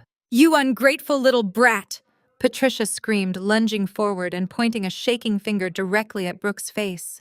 "You needed my guidance to survive. Without me pushing you to marry Marcus, you would be sitting in some cramped suburban house buying off-brand shoes just like your miserable sister. You enjoyed the yachts and the private dinners just as much as I did. Do not stand there and pretend you are some innocent victim. You are just as greedy and rotten as I am." They stood inches apart, breathing heavily, the suffocating heat of the room mirroring the absolute toxic hatred radiating between them. The illusion of their perfect, unbreakable mother-daughter bond had been completely incinerated, leaving only two desperate, selfish women trapped in a filthy motel room. Before Brooke could launch another vicious insult, Patricia's cell phone began to ring loudly from inside her designer purse. Patricia flinched. She snatched the bag off the bed and dug through the compartments, pulling out the phone. Her eyes locked onto the screen. It was an incoming call from her primary bank back in Seattle. A sudden jolt of frantic hope surged through Patricia's chest. Maybe it was a mistake. Maybe the bank was calling to apologize for the account freeze. She cleared her throat desperately, trying to summon her usual arrogant tone before answering. "This is Patricia Thorne," she said loudly, making sure Brooke could hear her. "I assume you are calling to fix the completely unacceptable hold on my accounts." The voice on the other end of the line was crisp, professional, and entirely devoid of sympathy. "Mrs. Thorne, this is the loan department calling regarding the bridge loan on your primary residence." Patricia's confident posture faltered. Her grip on the phone tightened until her knuckles turned stark white. "Yes," Patricia snapped. "What about it? The payments are current." "No, Ma. They are not," the bank representative replied smoothly. "The primary financial guarantor on your loan, Marcus has formally withdrawn his financial backing and completely severed his connection to your accounts. Furthermore, our fraud department has flagged the $80,000 deposit you recently received as illicit funds. Those funds have been frozen and reversed back to their rightful owner. Patricia's knees buckled slightly. The sweltering motel room began to spin. "What are you saying?" Patricia whispered, her voice dropping into a hoarse, terrified rasp. "I am saying your accounts are entirely in default," the representative stated coldly. "Because you cannot produce the required collateral, we are officially calling in the debt. Your house is going into foreclosure, Mrs. Thorne. The eviction notices are being drafted today." Patricia let out a choked, agonizing gasp. Her fingers went completely limp. The heavy cell phone slipped from her hand and clattered onto the stained brown carpet. The heavy cell phone slipped from her hand and clattered onto the stained brown carpet. Patricia stared blankly at the peeling yellow wallpaper, unable to process the total annihilation of her life. Brooke snatched the cracked phone off the dirty floor and checked the recent call log, seeing the bank's toll-free number displayed on the shattered screen. She grabbed her mother by the shoulders, shaking her violently. "What did they say?" Brooke yelled, her voice raw with absolute panic. Patricia slowly turned her head, her eyes completely vacant and glassy. "Marcus pulled his financial backing." Patricia whispered, her voice hollow and defeated. "The bank flagged the $80,000 deposit as a fraudulent transfer. My accounts are completely frozen and the house is going into foreclosure immediately." Brooke let out a strangled, agonizing gasp and backed away, stumbling until the backs of her knees hit the edge of the lumpy, sagging motel bed. The air in the cramped, suffocating room grew even heavier, smelling sharply of stale sweat and cheap industrial bleach. The reality of their absolute ruin settled over them like a heavy lead weight. They had no access to cash, no credit lines, no home to return to, and no jobs to rely on. The magnificent illusion of their elite status had been entirely dismantled in less than 24 hours. There was no one left to manipulate, and absolutely no one left to scam. They were two helpless women sitting in a roach-infested motel thousands of miles away from a Seattle mansion they no longer owned. Patricia slumped forward onto the edge of the stained mattress, burying her face in her trembling hands. The arrogance and fierce entitlement that had defined her entire existence had been violently stripped away, leaving behind nothing but pure, unadulterated terror. "We have to call her." "Patricia," sobbed her voice, muffled by her shaking hands. "We have to call Valerie right now." Brooke crossed her arms, shivering despite the oppressive tropical heat radiating through the single thin window pane. "You just called her a parasitic ATM." Brooke snapped, her tone laced with bitter resentment. "You practically spit in her face. Why would she ever answer your call?" "Because she is my daughter," Patricia wept, looking up with desperate, pathetic eyes. "Because she is a mother herself, and she knows we have absolutely nothing to eat tonight. She cannot just leave us here to die in this filthy room."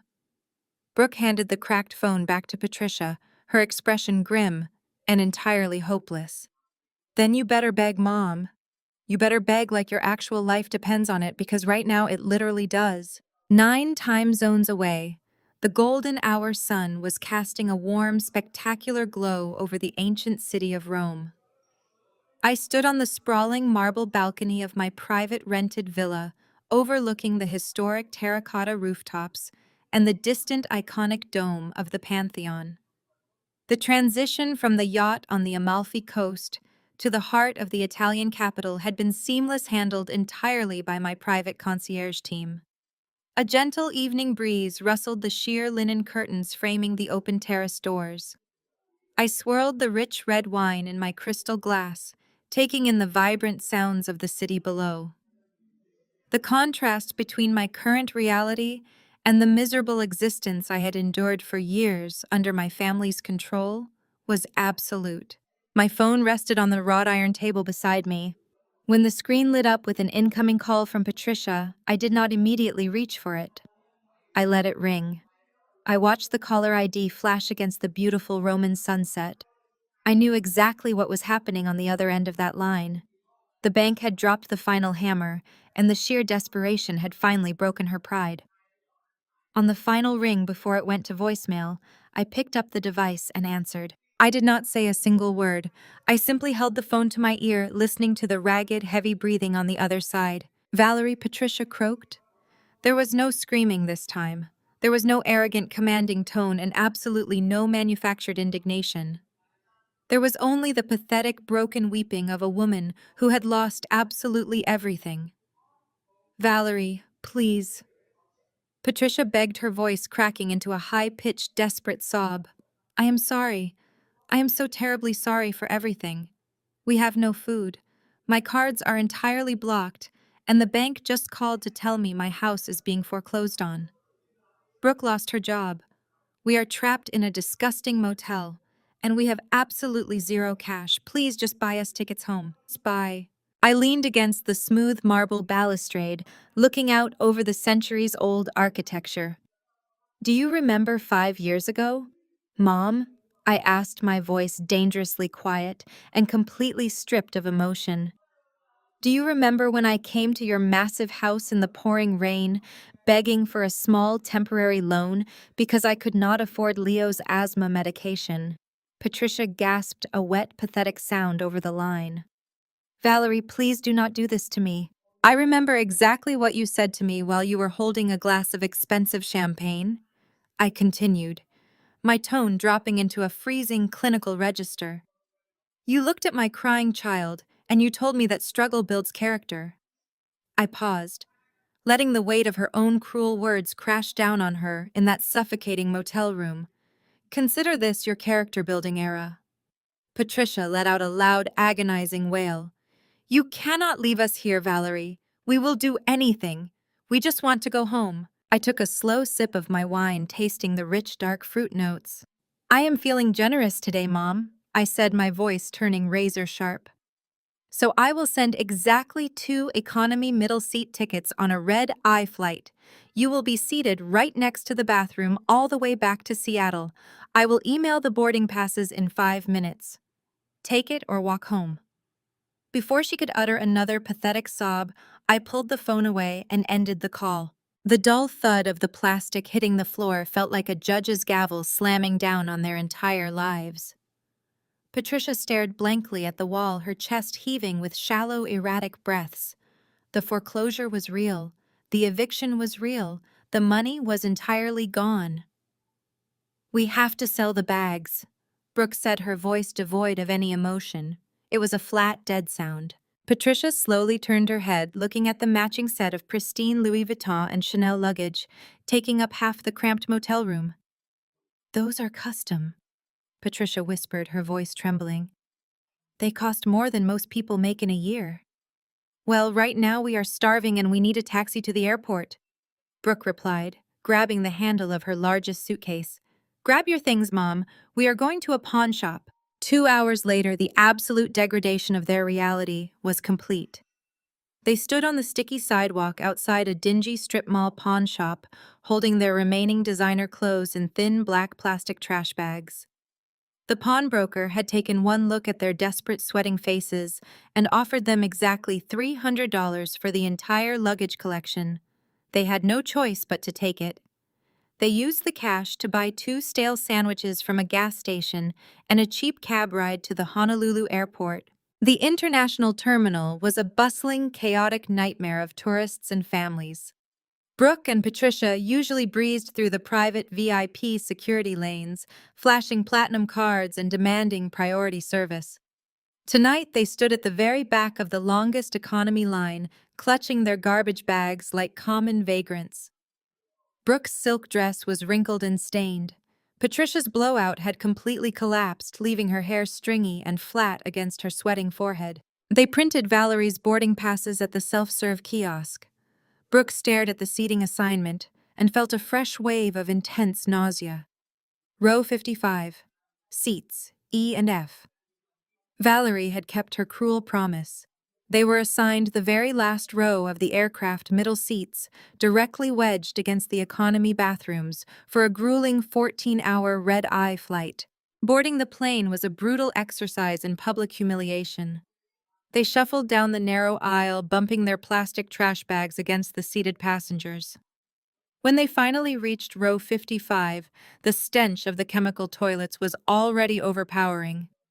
They squeezed into their tiny middle seats, sandwiched between a snoring teenager and a large man eating a pungent tuna sandwich. There was zero legroom. The thin, worn fabric of the seat offered absolutely no comfort. Brooke pulled her oversized sunglasses down over her eyes and sank down, trying to become entirely invisible. She prayed for the flight to simply end. She prayed to fall asleep and wake up from this agonizing nightmare. But halfway over the Pacific Ocean, the nightmare only escalated. "Brooke," someone said, tapping her sharply on the shoulder. "Brooke Thorne, is that you?" Brooke froze. Her stomach dropped violently. She slowly pushed her sunglasses up and looked to her left. Standing in the aisle, waiting in line for the lavatory, was Chloe Evans. Chloe had been the captain of the debate team in high school. Brooke had relentlessly mocked her for buying clothes at discount stores. Now Chloe was wearing a sleek tailored business suit and looking down at Brooke with an expression of absolute bewilderment. "Chloe?" Brooke stammered, her voice barely a whisper. "Hi.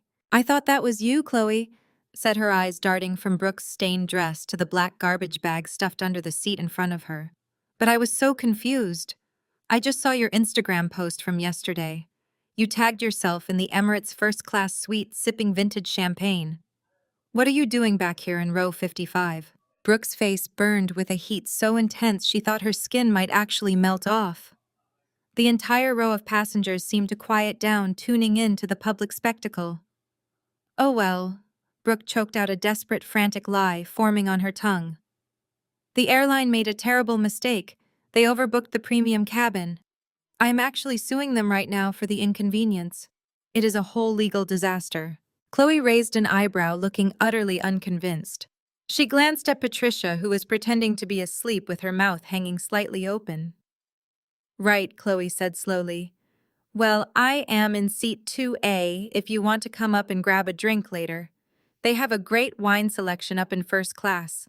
Good luck with your lawsuit, Brooke." Chloe stepped into the bathroom and locked the door. Brooke squeezed her eyes shut as hot, humiliating tears streamed silently down her face. She had been publicly outed. Her carefully curated digital life was exposed as a complete pathetic fraud. She spent the remaining 7 hours of the flight staring straight ahead, suffocating in the cramped seat, breathing in the foul air of the lavatory, and crying until she had absolutely nothing left. When the plane finally touched down at Seattle-Tacoma International Airport, the gray dawn light was leaking through the rain-streaked windows. They disembarked in silence, their bodies aching and stiff from the agonizing journey.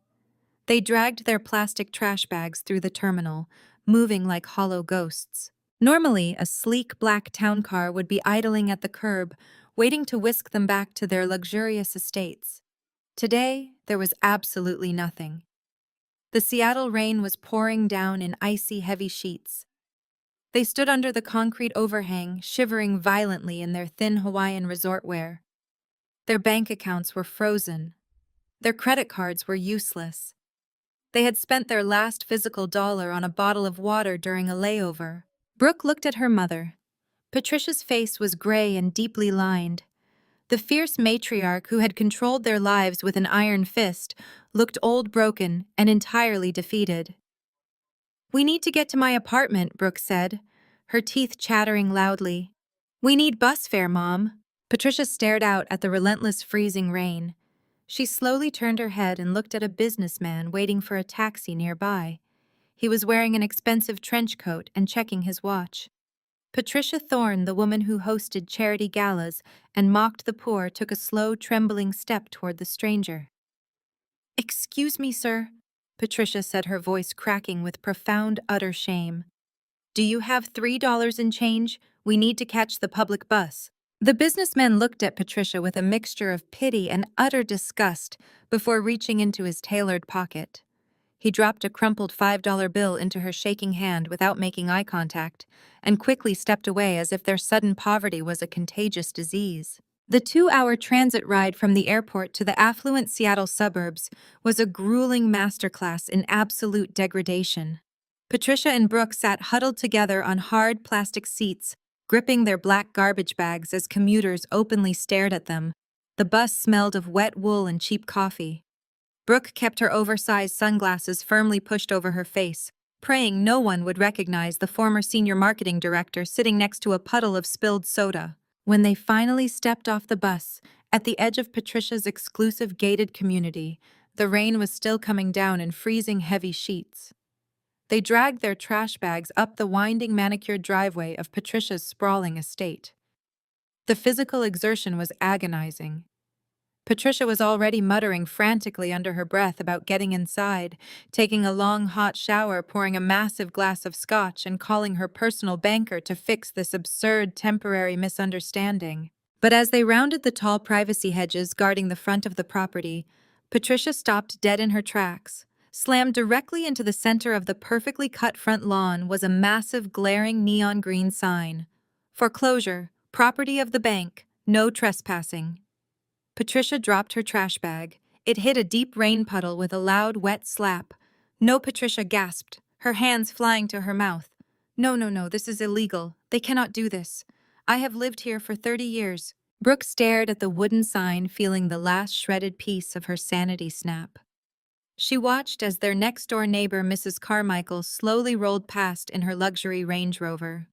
The wealthy woman rolled down her tinted window to openly stare at the humiliated women standing in the pouring rain with literal garbage bags. Mrs. Carmichael did not wave or offer help. She simply pulled out her smartphone, snapped a quick picture of them, and drove away. "We cannot stay out here," Brooke panicked, hiding her face behind her wet, matted hair. "Everyone is looking at us. Open the door, Mom." Patricia fumbled with her keyring, dropping the metal keys twice before finally jamming the heavy brass key into the front door lock. She turned it with all her might, but the cylinder refused to budge. She tried another key, then another. None of them worked. The locks had already been completely changed. They were entirely locked out of the house. Patricia collapsed onto the wet brick porch, pounding her fists against the heavy oak door and wailing into the freezing rain. Her manicured nails chipped and broke against the hard wood, but she kept hitting it as if she could force reality to change. Brooke sank down onto the cold, wet bricks beside her mother. She was shaking violently, her mind racing for an escape, a lifeline, a plausible excuse. She needed to control the narrative immediately. She pulled out her cracked cell phone, ignoring the shattered glass digging into her thumb. If she could just post a quick update claiming she and her mother were doing a sudden charity awareness challenge for the homeless, she could easily spin this. She could pretend the Hawaiian trip was cut short for a noble cause. She could say they sold their luggage to donate to an orphanage. She opened Instagram, her thumbs moving frantically to type out an elaborate lie. But before she could even select a filter, her phone froze. Her notification screen was completely hijacked by an endless, rapid stream of tags, mentions, and direct messages. Her heart slammed against her ribs. The numbers were climbing by the second. 500 notifications. 1,000. 2,000. She tapped the top tag and her breath caught painfully in her throat. It was a post from Valerie. Valerie had uploaded a single stunning high-resolution photograph. In the picture, Valerie looked radiant and effortlessly beautiful, standing on a sun-drenched marble balcony, overlooking the ancient Roman Colosseum. Leo and her other children were beside her, smiling brightly and eating artisanal gelato. They looked like the picture-perfect definition of immense wealth and genuine happiness. But it was the caption underneath the photo that made Brooke's blood run entirely cold, and her stomach twist into a hard, violent knot. "Taking my kids on the trip they deserve, paid for by the company I built from the ground up," Valerie had written. "No stolen credit cards required. Friendly reminder to always check your bank statements before your toxic relatives try to finance their fake lives with your hard-earned money." Enjoy the bus ride, Patricia and Brooke. Brooke stared at the screen, her eyes wide with absolute horror. Valerie had made the post entirely public and tagged both Brooke and Patricia's accounts directly. She had even tagged Marcus. The post had already accumulated thousands of likes and hundreds of comments from their entire extended family and social circle. Aunt Sarah had commented praising Valerie for finally cutting off the family leeches. Cousin Kenneth, the family gossip, had replied with 3 fire emojis. Brooke's wealthy country club friends, the exact women she had spent years desperately trying to impress, were leaving laughing emojis and tagging each other. Chloe Evans, the girl from the plane, had just added a comment saying she had witnessed Brooke crying in the back row by the bathrooms on an economy flight wearing a stained silk dress. The secret was out. The entire world knew Brooke and Patricia were broke-thieving frauds. The carefully manicured illusion of Brooke's high society life had been nuked from orbit. She had no status left. She had no friends left. She was a national joke. "Look at this!" Brooke screamed, shoving the cracked screen into Patricia's tear-stained face. "Look at what your brilliant plan did to us. Valerie exposed everything. Everyone knows. My friends, my colleagues, my entire network. We are completely ruined." Patricia stared blindly at the glowing screen, her mouth opening and closing like a trapped fish. She could not formulate a single word of defense. The mighty Patricia Thorne had been reduced to a shivering homeless woman on her own front porch, staring at the digital proof of her absolute destruction. Suddenly, a loud, sharp ping echoed from Brooke's phone. A priority email notification dropped down from the top of the cracked screen. The sender was listed as Harrison and Vance Legal Partners, Marcus's ruthless corporate attorneys. Brooke opened the email with trembling, numb fingers. The subject line read, "Immediate asset freeze and notice of hearing." The body of the email was brief, merciless, and legally absolute. Marcus had moved faster than she ever anticipated. The document stated that due to documented financial theft and embezzlement, Brooke was immediately and legally locked out of all marital assets. Every joint checking account, savings account, and investment portfolio had been entirely frozen by a judge's emergency order. Her access to their suburban home was legally revoked, and any attempt to enter the premises would result in immediate arrest for criminal trespassing. Furthermore, Marcus was seeking full sole custody of the children, citing Brooke's erratic and criminal behavior. At the very bottom of the Stark email was a bolded red sentence. "You are hereby ordered to appear in family court this Monday at 8 in the morning." Brooke dropped the phone onto the wet bricks. She pulled her knees to her chest, wrapping her arms around her shivering legs as the cold Seattle rain washed away the absolute last piece of her privileged life. Monday morning arrived with the sterile, blinding fluorescent lights of the King County Family Court. Brooke sat at the scarred wooden petitioner table, shivering in a cheap, off-the-rack beige suit she had been forced to buy at a discount superstore over the weekend. Her hands were clamped together so tightly her knuckles were completely white. Across the polished central aisle sat Marcus. He looked immaculate in a tailored dark charcoal suit, his expression completely carved from stone. He did not even glance in her direction. He looked like a man who had already won the war. Sitting right beside Marcus was not just one local divorce attorney, but an entire terrifying team of razor-sharp corporate litigators.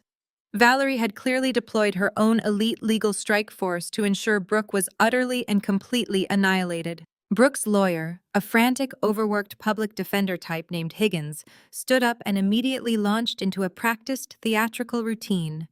Your Honor, Higgins began gesturing dramatically toward Brooke, who forced her eyes to well up with practiced fake tears. "My client is the victim of severe financial abuse and marital abandonment. Her husband maliciously froze all joint accounts, leaving her stranded in a dangerous foreign location with absolutely no means of survival. He locked her out of her own home, changed the security codes, and essentially kidnapped their 2 young children. We are asking for immediate reinstatement of all financial access, primary custody, and emergency spousal support." Brooke dabbed her eyes with a tissue, trying to look incredibly small and fragile.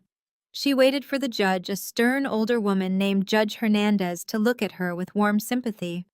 She waited for the system to validate her victimhood, just like it always did. Instead, Judge Hernandez simply raised a highly skeptical eyebrow and turned her attention to Marcus's side of the room. "Counsel," the judge said flatly, her tone betraying zero emotion. "Your response." The lead attorney for Marcus, a tall, terrifyingly calm woman named Miss Sterling, stood up and smoothly buttoned her blazer. She did not raise her voice. She did not need to. She simply reached down and picked up a massive red binder, weighing at least 5 pounds, and dropped it directly onto the judge's elevated wooden bench, with a deafening, heavy thud. "Your Honor," Miss Sterling said, her voice ringing out clearly through the dead-silent courtroom. "What opposing counsel calls financial abuse is actually a legally mandated emergency asset freeze initiated to stop an active, ongoing criminal embezzlement scheme. My client did not abandon his wife. He fled to protect his children from a mother who was systematically draining their entire financial future to finance a deeply fraudulent lifestyle." Brooke's fake tears instantly evaporated. Her stomach violently plummeted into her cheap shoes. A cold sweat broke out across her neck. Inside that binder, "Your Honor," is a comprehensive forensic financial audit conducted over the last 48 hours by an independent firm. Ms. Sterling continued, pacing slowly in front of the bench. "It details exactly how Mrs. Thorne illicitly accessed her children's secure college savings accounts by forging my client's signature.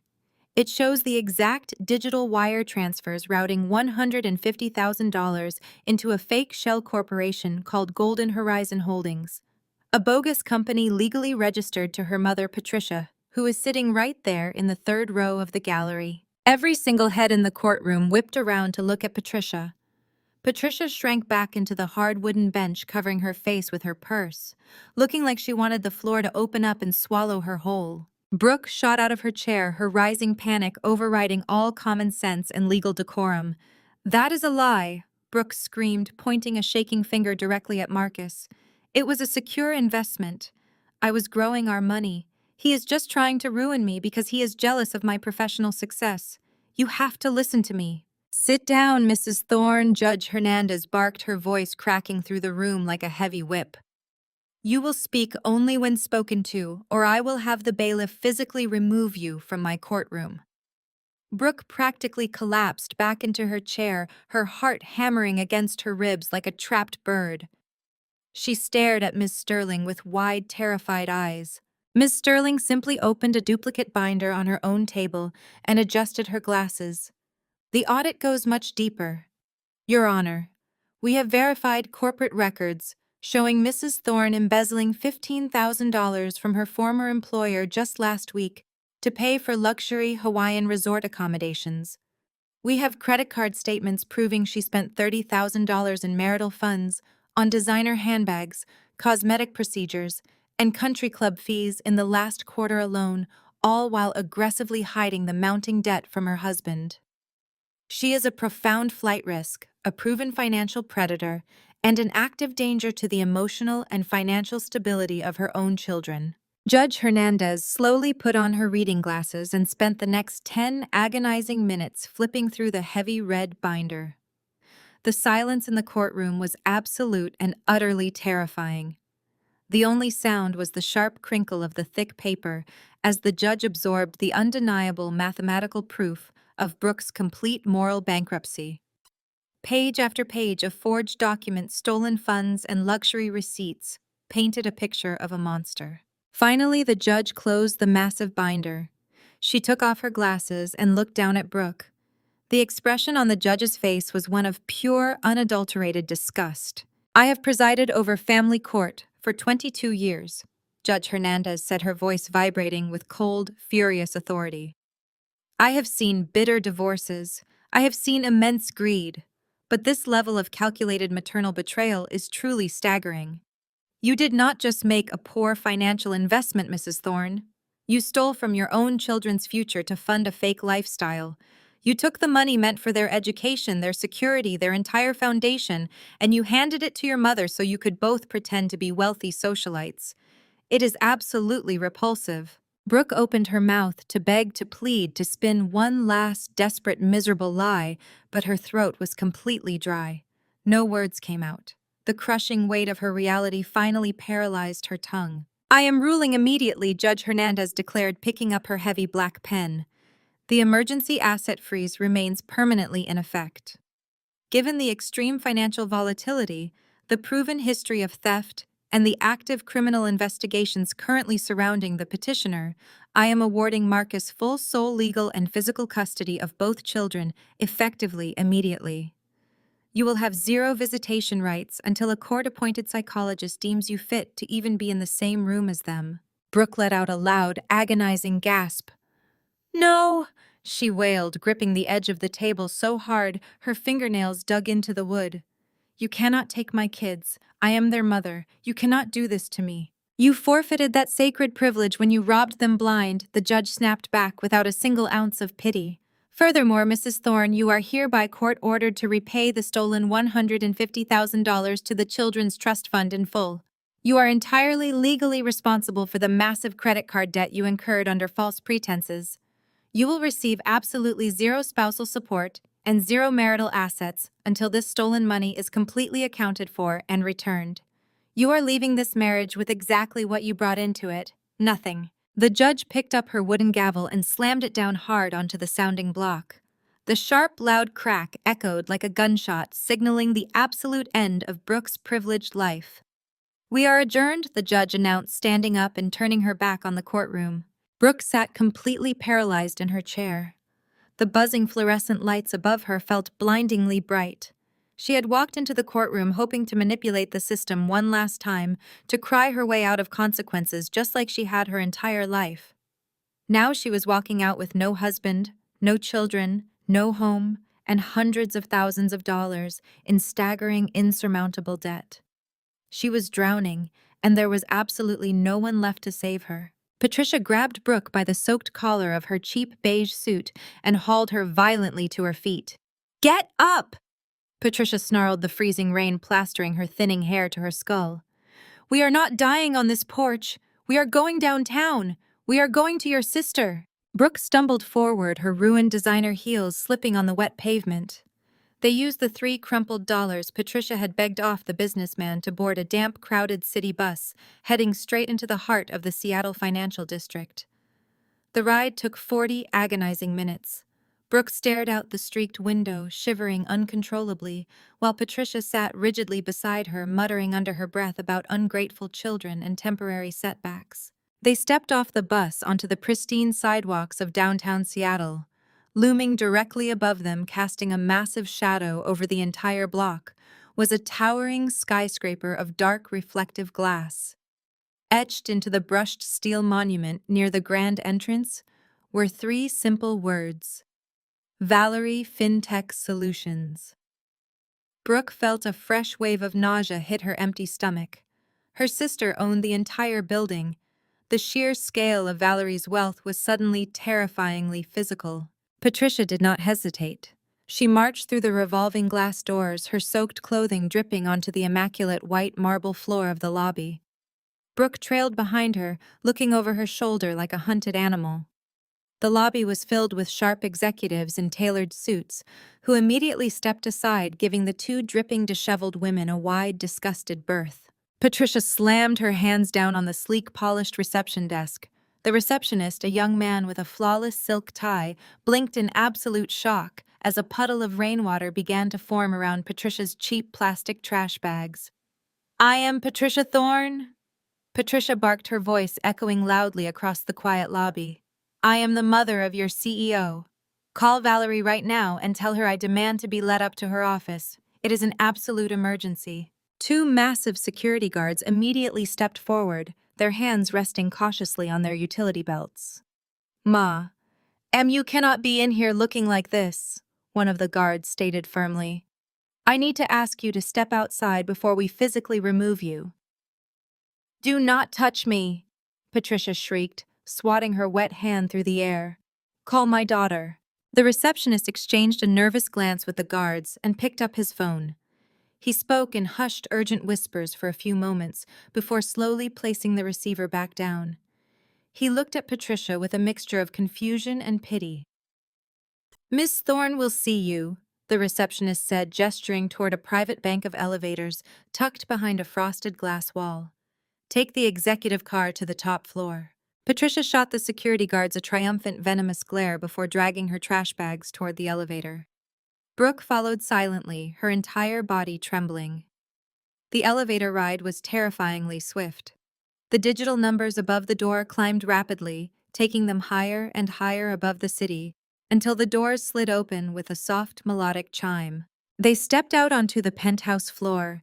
It was a sprawling masterpiece of modern architecture. Floor-to-ceiling windows offered a breathtaking, unobstructed view of the entire Seattle skyline and the dark waters of the Puget Sound. At the far end of the massive room behind a sweeping desk of solid mahogany sat Valerie. Valerie did not look up from the financial reports in front of her. She was wearing a flawless, structured ivory suit that radiated absolute authority and power. She looked immaculate, calm, and entirely untouchable. Valerie Patricia gasped, dropping her garbage bags on the expensive plush rug. "Thank God. You have to help us." Marcus completely lost his mind. "He froze my bank accounts, and the bank is trying to foreclose on my house. They locked us out in the rain." Brooke stepped forward, tears streaming down her face. "Valerie, please." Brooke begged, her voice cracking into a pathetic whine. "Marcus took my children. He changed the locks. He is making me repay the college funds, and I have nothing. Your HR department fired me today. You took my job. You have to give it back. I am drowning, Valerie." Valerie slowly closed the file folder on her desk. She set her gold pen down and looked up. Her eyes were completely cold, empty of any sisterly warmth or familial obligation. She looked at them the same way one might look at a stain on the sidewalk. "I did not take your job," Brooke Valerie stated, her voice cutting through the quiet office like a surgical scalpel. "You took $15,000 from my company to pay for a fake business trip. I simply initiated the corporate policy for internal theft. You are lucky I did not have the police waiting for you at the airport." "But I am your sister," Brooke wailed, gripping the edge of Valerie's mahogany desk. "You cannot just leave me with nothing." Valerie leaned back in her high leather executive chair, folding her hands neatly in her lap. "You had a husband who worked 80 hours a week to give you a perfect life," Valerie said, her tone dangerously even. "You had 2 healthy children and a beautiful home. You threw it all into a fire because you wanted to pretend you were better than everyone else. You dug this grave, Brooke. Now you get to lay in it." Patricia slammed her hands down on the desk right next to Brooke's. "Enough of these sanctimonious lectures," Patricia screamed, her face turning a dark, violent shade of red. "I do not care about her stupid mistakes. My house is being taken by the bank. I am the matriarch of this family. I gave birth to you. You are sitting in a billion-dollar building. You have millions of dollars sitting in your accounts. You owe us a house, Valerie. You owe me financial security." Valerie did not flinch. She did not raise her voice. She simply leaned forward, resting her forearms on the gleaming wood of her desk. Her gaze locked onto Patricia's, and the sheer intensity of it made Patricia take a sudden involuntary step backward. "I owed you respect," Valerie said, her voice dropping to a terrifying, absolute whisper. "I owed you the basic human decency that a daughter owes a mother. But you destroyed that. You crushed it into dust years ago, when you mocked my struggles and paraded Brooke's stolen wealth in my face. You chose your favorite, and you built a fraudulent empire on the backs of my sister's children." Valerie paused, letting the agonizing silence stretch across the massive office. Now Valerie finalized, her voice echoing with utter finality. "You get nothing." Patricia opened her mouth to scream, to hurl another barrage of toxic insults, but Valerie simply raised her hand and pressed a sleek silver button on her desk intercom. "Security," Valerie said, her voice ringing out clearly. "Escort these 2 trespassers off my property." 2 massive security guards immediately materialized through the heavy frosted glass doors before Patricia could utter another syllable. They gripped both women by the upper arms firmly but professionally, lifting them completely off the plush carpet. Patricia thrashed and shrieked, kicking her ruined discount heels against the mahogany desk, while Brooke simply went limp, dragging her plastic trash bags behind her like heavy anchors. Valerie watched them disappear into the private elevator, her expression perfectly neutral. She did not feel a single ounce of regret or pity. She felt only the clean, sharp air of absolute, undeniable freedom. 3 months later, that hard-won freedom had blossomed into something entirely beautiful. The sprawling modern mansion Valerie had purchased nestled deep in the lush green hills overlooking Lake Washington, hummed with the warm, chaotic noise of actual happiness. The massive open-concept kitchen was filled with the rich smell of roasting garlic and fresh herbs, a stark contrast to the sterile, silent, catered meals of her past. The environment was vibrant, safe, and overflowing with genuine love. Marcus stood at the large marble island, rolling up the sleeves of his casual linen button-down shirt. He looked years younger and infinitely healthier. The dark, heavy circles that used to permanently live under his eyes during his miserable marriage to Brooke had completely vanished. He was laughing deeply at a terrible knock-knock joke Valerie's son Leo had just told. In the adjoining sunken living room, Leo and Mia were building a massive complex fortress out of expensive sofa cushions and thick woven blankets alongside Marcus's two young children. The four kids were a tangled mess of limbs and joyous shrieks. There was no screaming about ruined designer clothes. There was no cruel scolding about proper posture or maintaining elite social appearances. They were just allowed to be normal children, safe and entirely loved. Valerie handed Marcus a heavy crystal glass filled with dark red wine. He took a slow, appreciative sip and leaned against the smooth, cool marble counter, watching the children tumble over a pile of pillows. "It is still hard to believe this is real," Marcus said, his voice dropping into a quiet, reflective register. "A year ago, if you told me my kids would be playing on the floor making a mess without someone criticizing their volume or threatening them with punishment, I would have called you insane." Valerie leaned next to him, letting the comforting, peaceful weight of the moment settle over her. "We bought into their toxic illusion for so long," she replied, swirling the dark wine in her glass. "We let Patricia and Brooke convince us that love was transactional, that respect had to be purchased with absolute financial submission. We accepted the abuse because they dressed it up as high society standards." Marcus shook his head, his eyes fixed on his youngest daughter, who was currently crowning Mia with a paper Burger King hat. "Brooke tried to contact me last week through a cheap burner email account," he admitted, staring into his wineglass. "She is living in a tiny studio apartment near the airport, working the graveyard shift at a rental car kiosk to pay off her court-ordered restitution. Patricia is apparently sleeping on a cot in her living room, because absolutely no one in their former country club circle will return their desperate calls. The bank took absolutely everything. The luxury cars, the jewelry, the offshore accounts, the properties. It is all completely gone."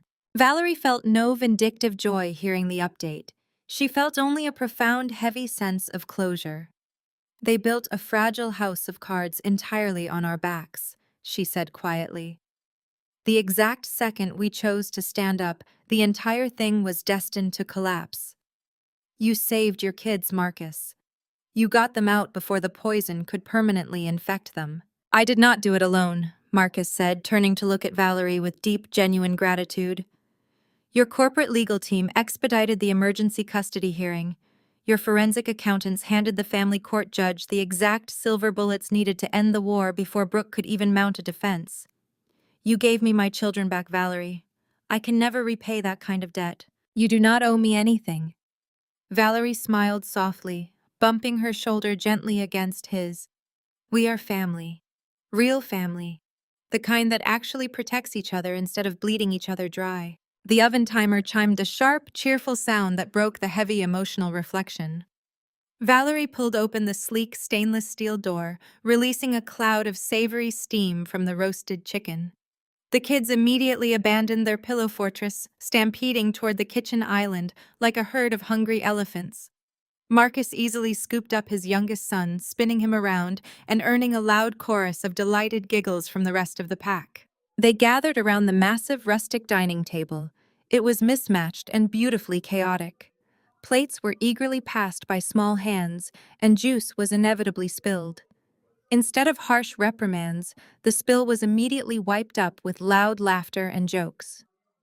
Valerie sat at the head of the table, watching the beautiful blended family she had helped forge from the bitter ashes of Patricia and Brooke's destruction. She had built her company from nothing.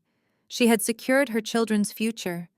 She had dismantled the very monsters that haunted her childhood. The peace was absolute and completely earned. Hours later, after the plates were cleared and the exhausted children were herded upstairs to watch an animated movie in the media room, Valerie remained in the kitchen, wiping down the marble counters. The house was settling into a comfortable, cozy quiet.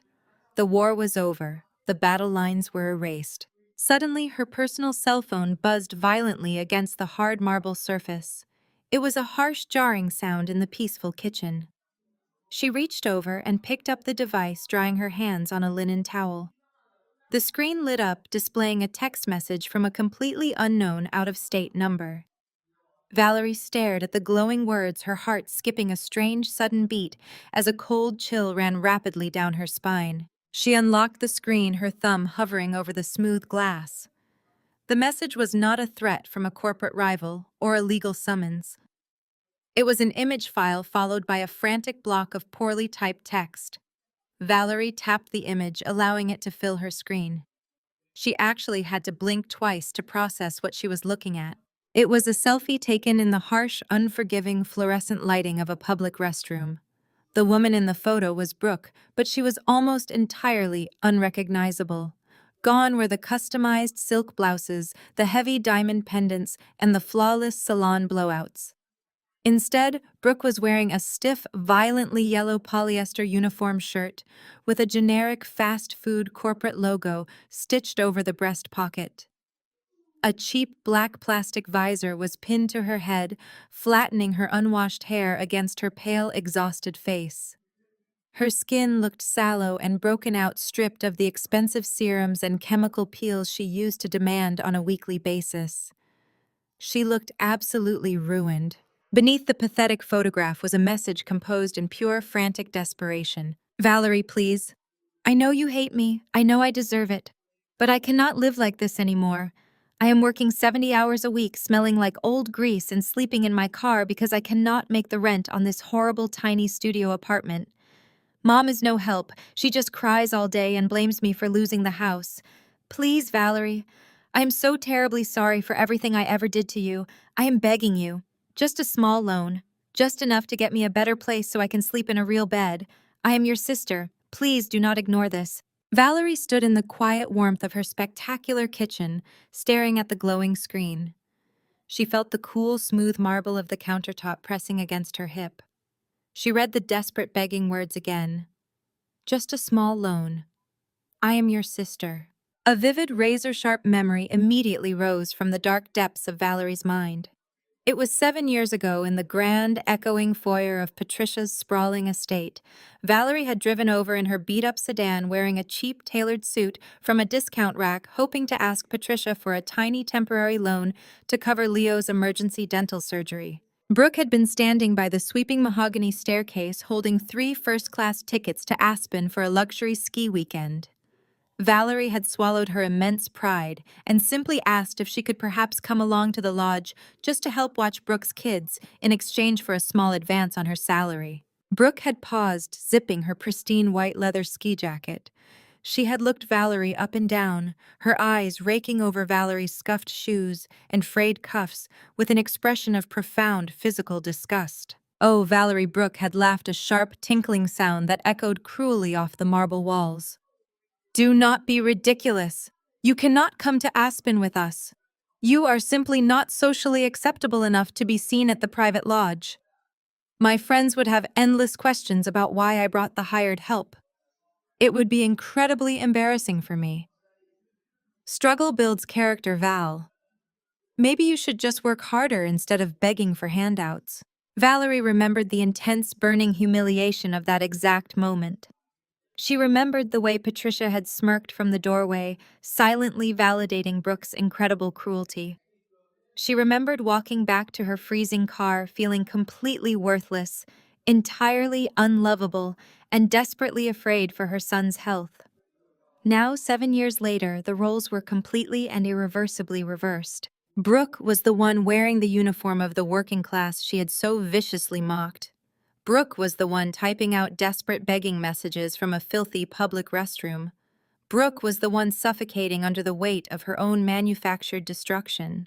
Valerie looked at this digital keyboard on her screen. She had $1 billion at her disposal.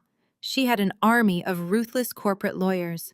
She had a brilliant mind capable of crafting the most devastating, verbally destructive response imaginable. She could absolutely crush Brooke with a single witty comeback. She could remind Brooke that struggle builds character. She could demand that Brooke film a public apology video. She could drag out the torture, stringing Brooke along with false hope just for the vindictive thrill of it. But as Valerie stared at the pathetic image of her sister's face, she realized something incredibly profound. She felt absolutely nothing. There was no burning rage left. There was no lingering resentment. There was no desire to inflict further pain.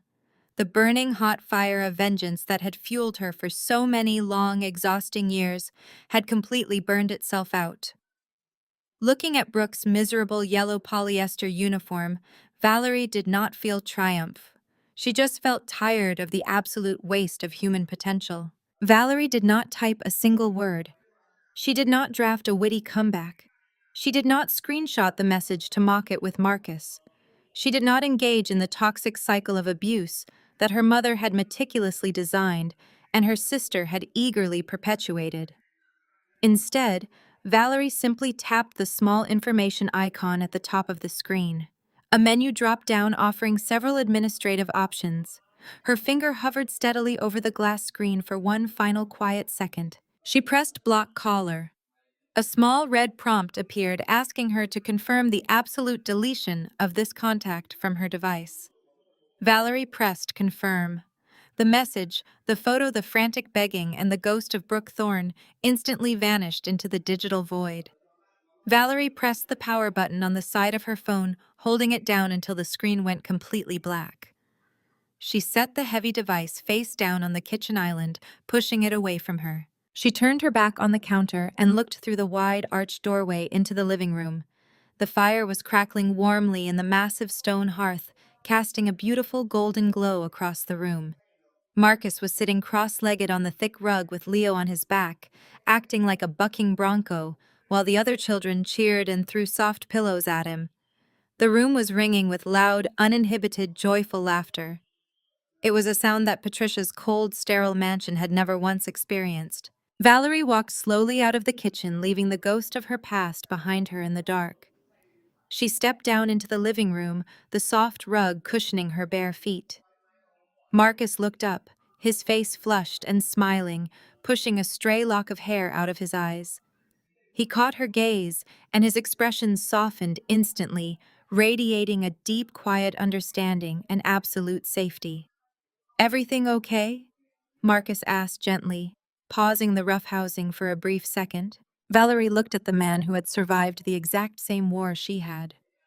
She looked at the 4 beautiful, thriving children who would never know the sting of Patricia's manipulation or Brooke's venomous cruelty. They were safe. They were free. Everything is perfect. Valerie smiled, her heart soaring with a brilliant, weightless peace. She sank down onto the floor, joining the chaotic, beautiful mess of her newly forged family. The ultimate revenge, she realized as Leo threw his arms around her neck, was not watching her abusers suffer in the mud. The ultimate revenge was reaching a point where their miserable existence no longer mattered to her at all. The cycle was completely broken and Valerie had finally won. The greatest lesson from this story is that true vindication never comes from watching your abusers suffer. For years, Valerie endured relentless cruelty and manipulation from her mother and sister. When they finally lost their fraudulent empire, Valerie had every opportunity to retaliate. Instead, she chose absolute peace. She realized that engaging with toxic people only breathes life into their abuse. The ultimate revenge is simply moving forward, building a beautiful life, and reaching complete indifference toward those who tried to destroy you. Protect your peace by cutting ties with toxic individuals. Please share your own experience and comment below.